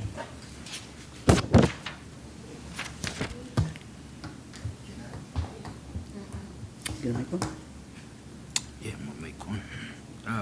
I make the motion that we delay, can I use delay, Charlie? Postpone? Yes, you may. It would help to say why, to basically give instructions as to what it is we're waiting for. If there's more information, something of that sort. Yes. I make the motion that we delay or postpone this meeting due to a public safety, a public health, public welfare situation, in that we have a community that is not against what is trying to be done here, but the biggest thing that they're trying to make everyone understand is they were not properly communicated to and had no saying in it. And they feel like they're being, it's being forced on them, something that has a possible problem of creating, again, a crosstalk between this women's center, your park, and your gathering place. So I think that we should cancel or postpone this until the proper people are contacted, and then maybe try to work into a better solution than the one we have right now. Does that make sense? I think that, I wonder, because for our policy, correct me if I'm wrong, our policy, we did that. So unless our policy is gonna change, we did it. Is that right? Yeah, again, in line with our existing policies, notice was sent out. We are hosting this hearing here tonight to consider this issue. If the board was seeking some sort of specific information, that may be beneficial for next month. I could see that, but staff is unsure how we could help forward off your motions language. Okay, I withdraw. What kind of conditions could we put on that would also protect the neighborhood? Yes. So, I'll turn that back on. We want a done deal. If I may, again, the language that's within the state's document as relates to conditional uses are those conditions which relate to the location, size, extent, and character of performance. And so in this case, staff has prepared 5. Some others that may be considered are the requirement for an operating plan to be filed with the Board of Adjustment. Something to the effect of check-in hours being restricted to this time or that time. Require no loitering requirements, which is an ordinance or a condition that I've seen elsewhere. So conditions like that could be placed on this operation. I would again stress, though, that if the board does not feel that with all the conditions that we could reasonably place, if those can't protect those inadvertent impacts to the neighborhood or those unreasonable impacts to the neighborhood, then the recommendation would be no. Yes. The other thing that I will kind of point out is as a conditional use permit, conditional uses are reviewed at a minimum yearly. Mm-hmm. And so if the board were to put some sort of conditions on this, and then via neighborhood feedback or some other mechanism, it comes forth that no, the conditions weren't doing their job, they weren't protecting the neighborhood, this board can always revoke that conditional use permit via process. And so just be aware that, location, size, and character are conditions that you guys have power over, and then you also have the power to review at least once a year. Thanks. Mr. Chairman, if I might add something to that. Frank started a motion talking about public health and safety and whatnot and lack of communication and for a delay.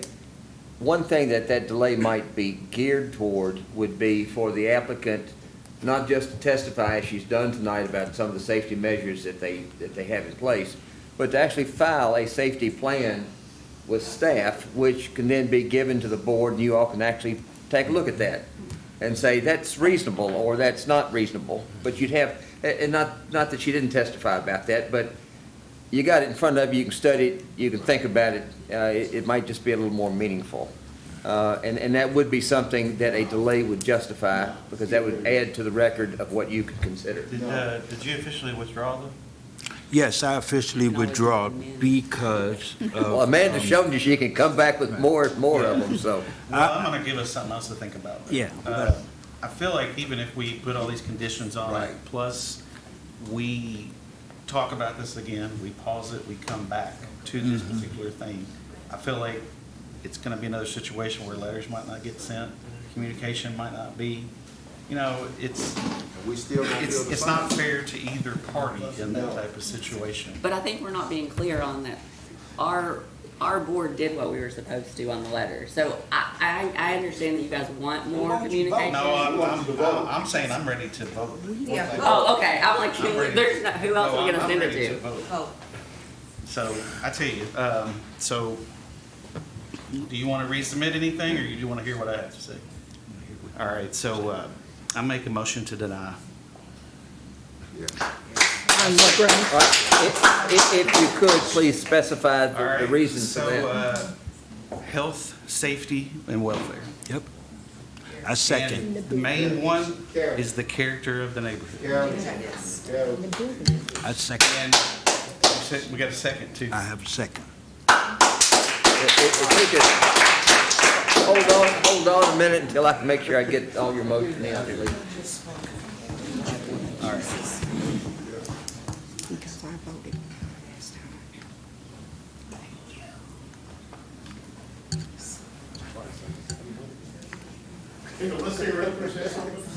No, we're almost done. No. I'm just waiting on him to catch up so I can say all in favor. So the only thing I'm concerned with is that if we don't approve for this to go in there, then there's gonna be the next thing come to wanna go in that same church. And it's been vacant for how long? Homeless are probably already living there. We still have the right to shoot. No, I just don't agree. I disagree. Yeah. Are you ready for us, Charlie? Just 1 second, please. So basically, your motion would be that due to there being no adequate conditions to protect the health, safety, and welfare of the community or the character of the community, you Yes, move. the character. You move denial. Right. I think it creates undue hardship for the person that gets the property too. And I second. Yeah. Yeah, right. We ain't gonna change. All right. You got it? Yeah, I'm still scribbling. I hope to goodness I can figure some of this out. It's Yeah. not on the straight line.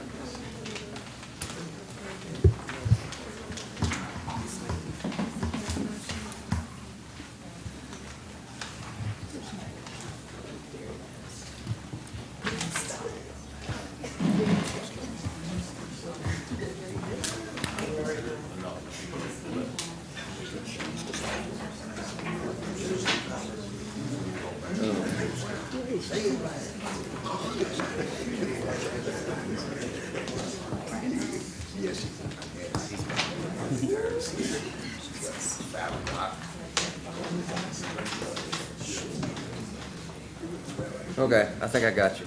Okay. Can we read again? Yes. The motion would be to deny for lack of adequate conditions to protect the health, safety, and welfare of the community and sufficient to protect the character of the neighborhood.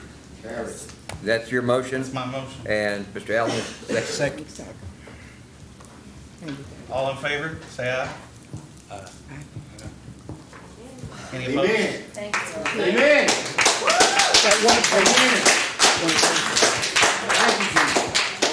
Thank you, Jesus. Thank you. 9 o'clock. Turn it back over. Jesus, really? What happened to supper? Thank you, Jeremy. Thank you, everybody, for your time and patience. Guarantee I didn't need it. Is there anything else from I staff? ate a Milano. Before we adjourn? I knew this was gonna happen. For us? Staff has nothing further. I knew it was gonna be here. Thank you, everybody. Be safe getting home. Meeting adjourned. Now,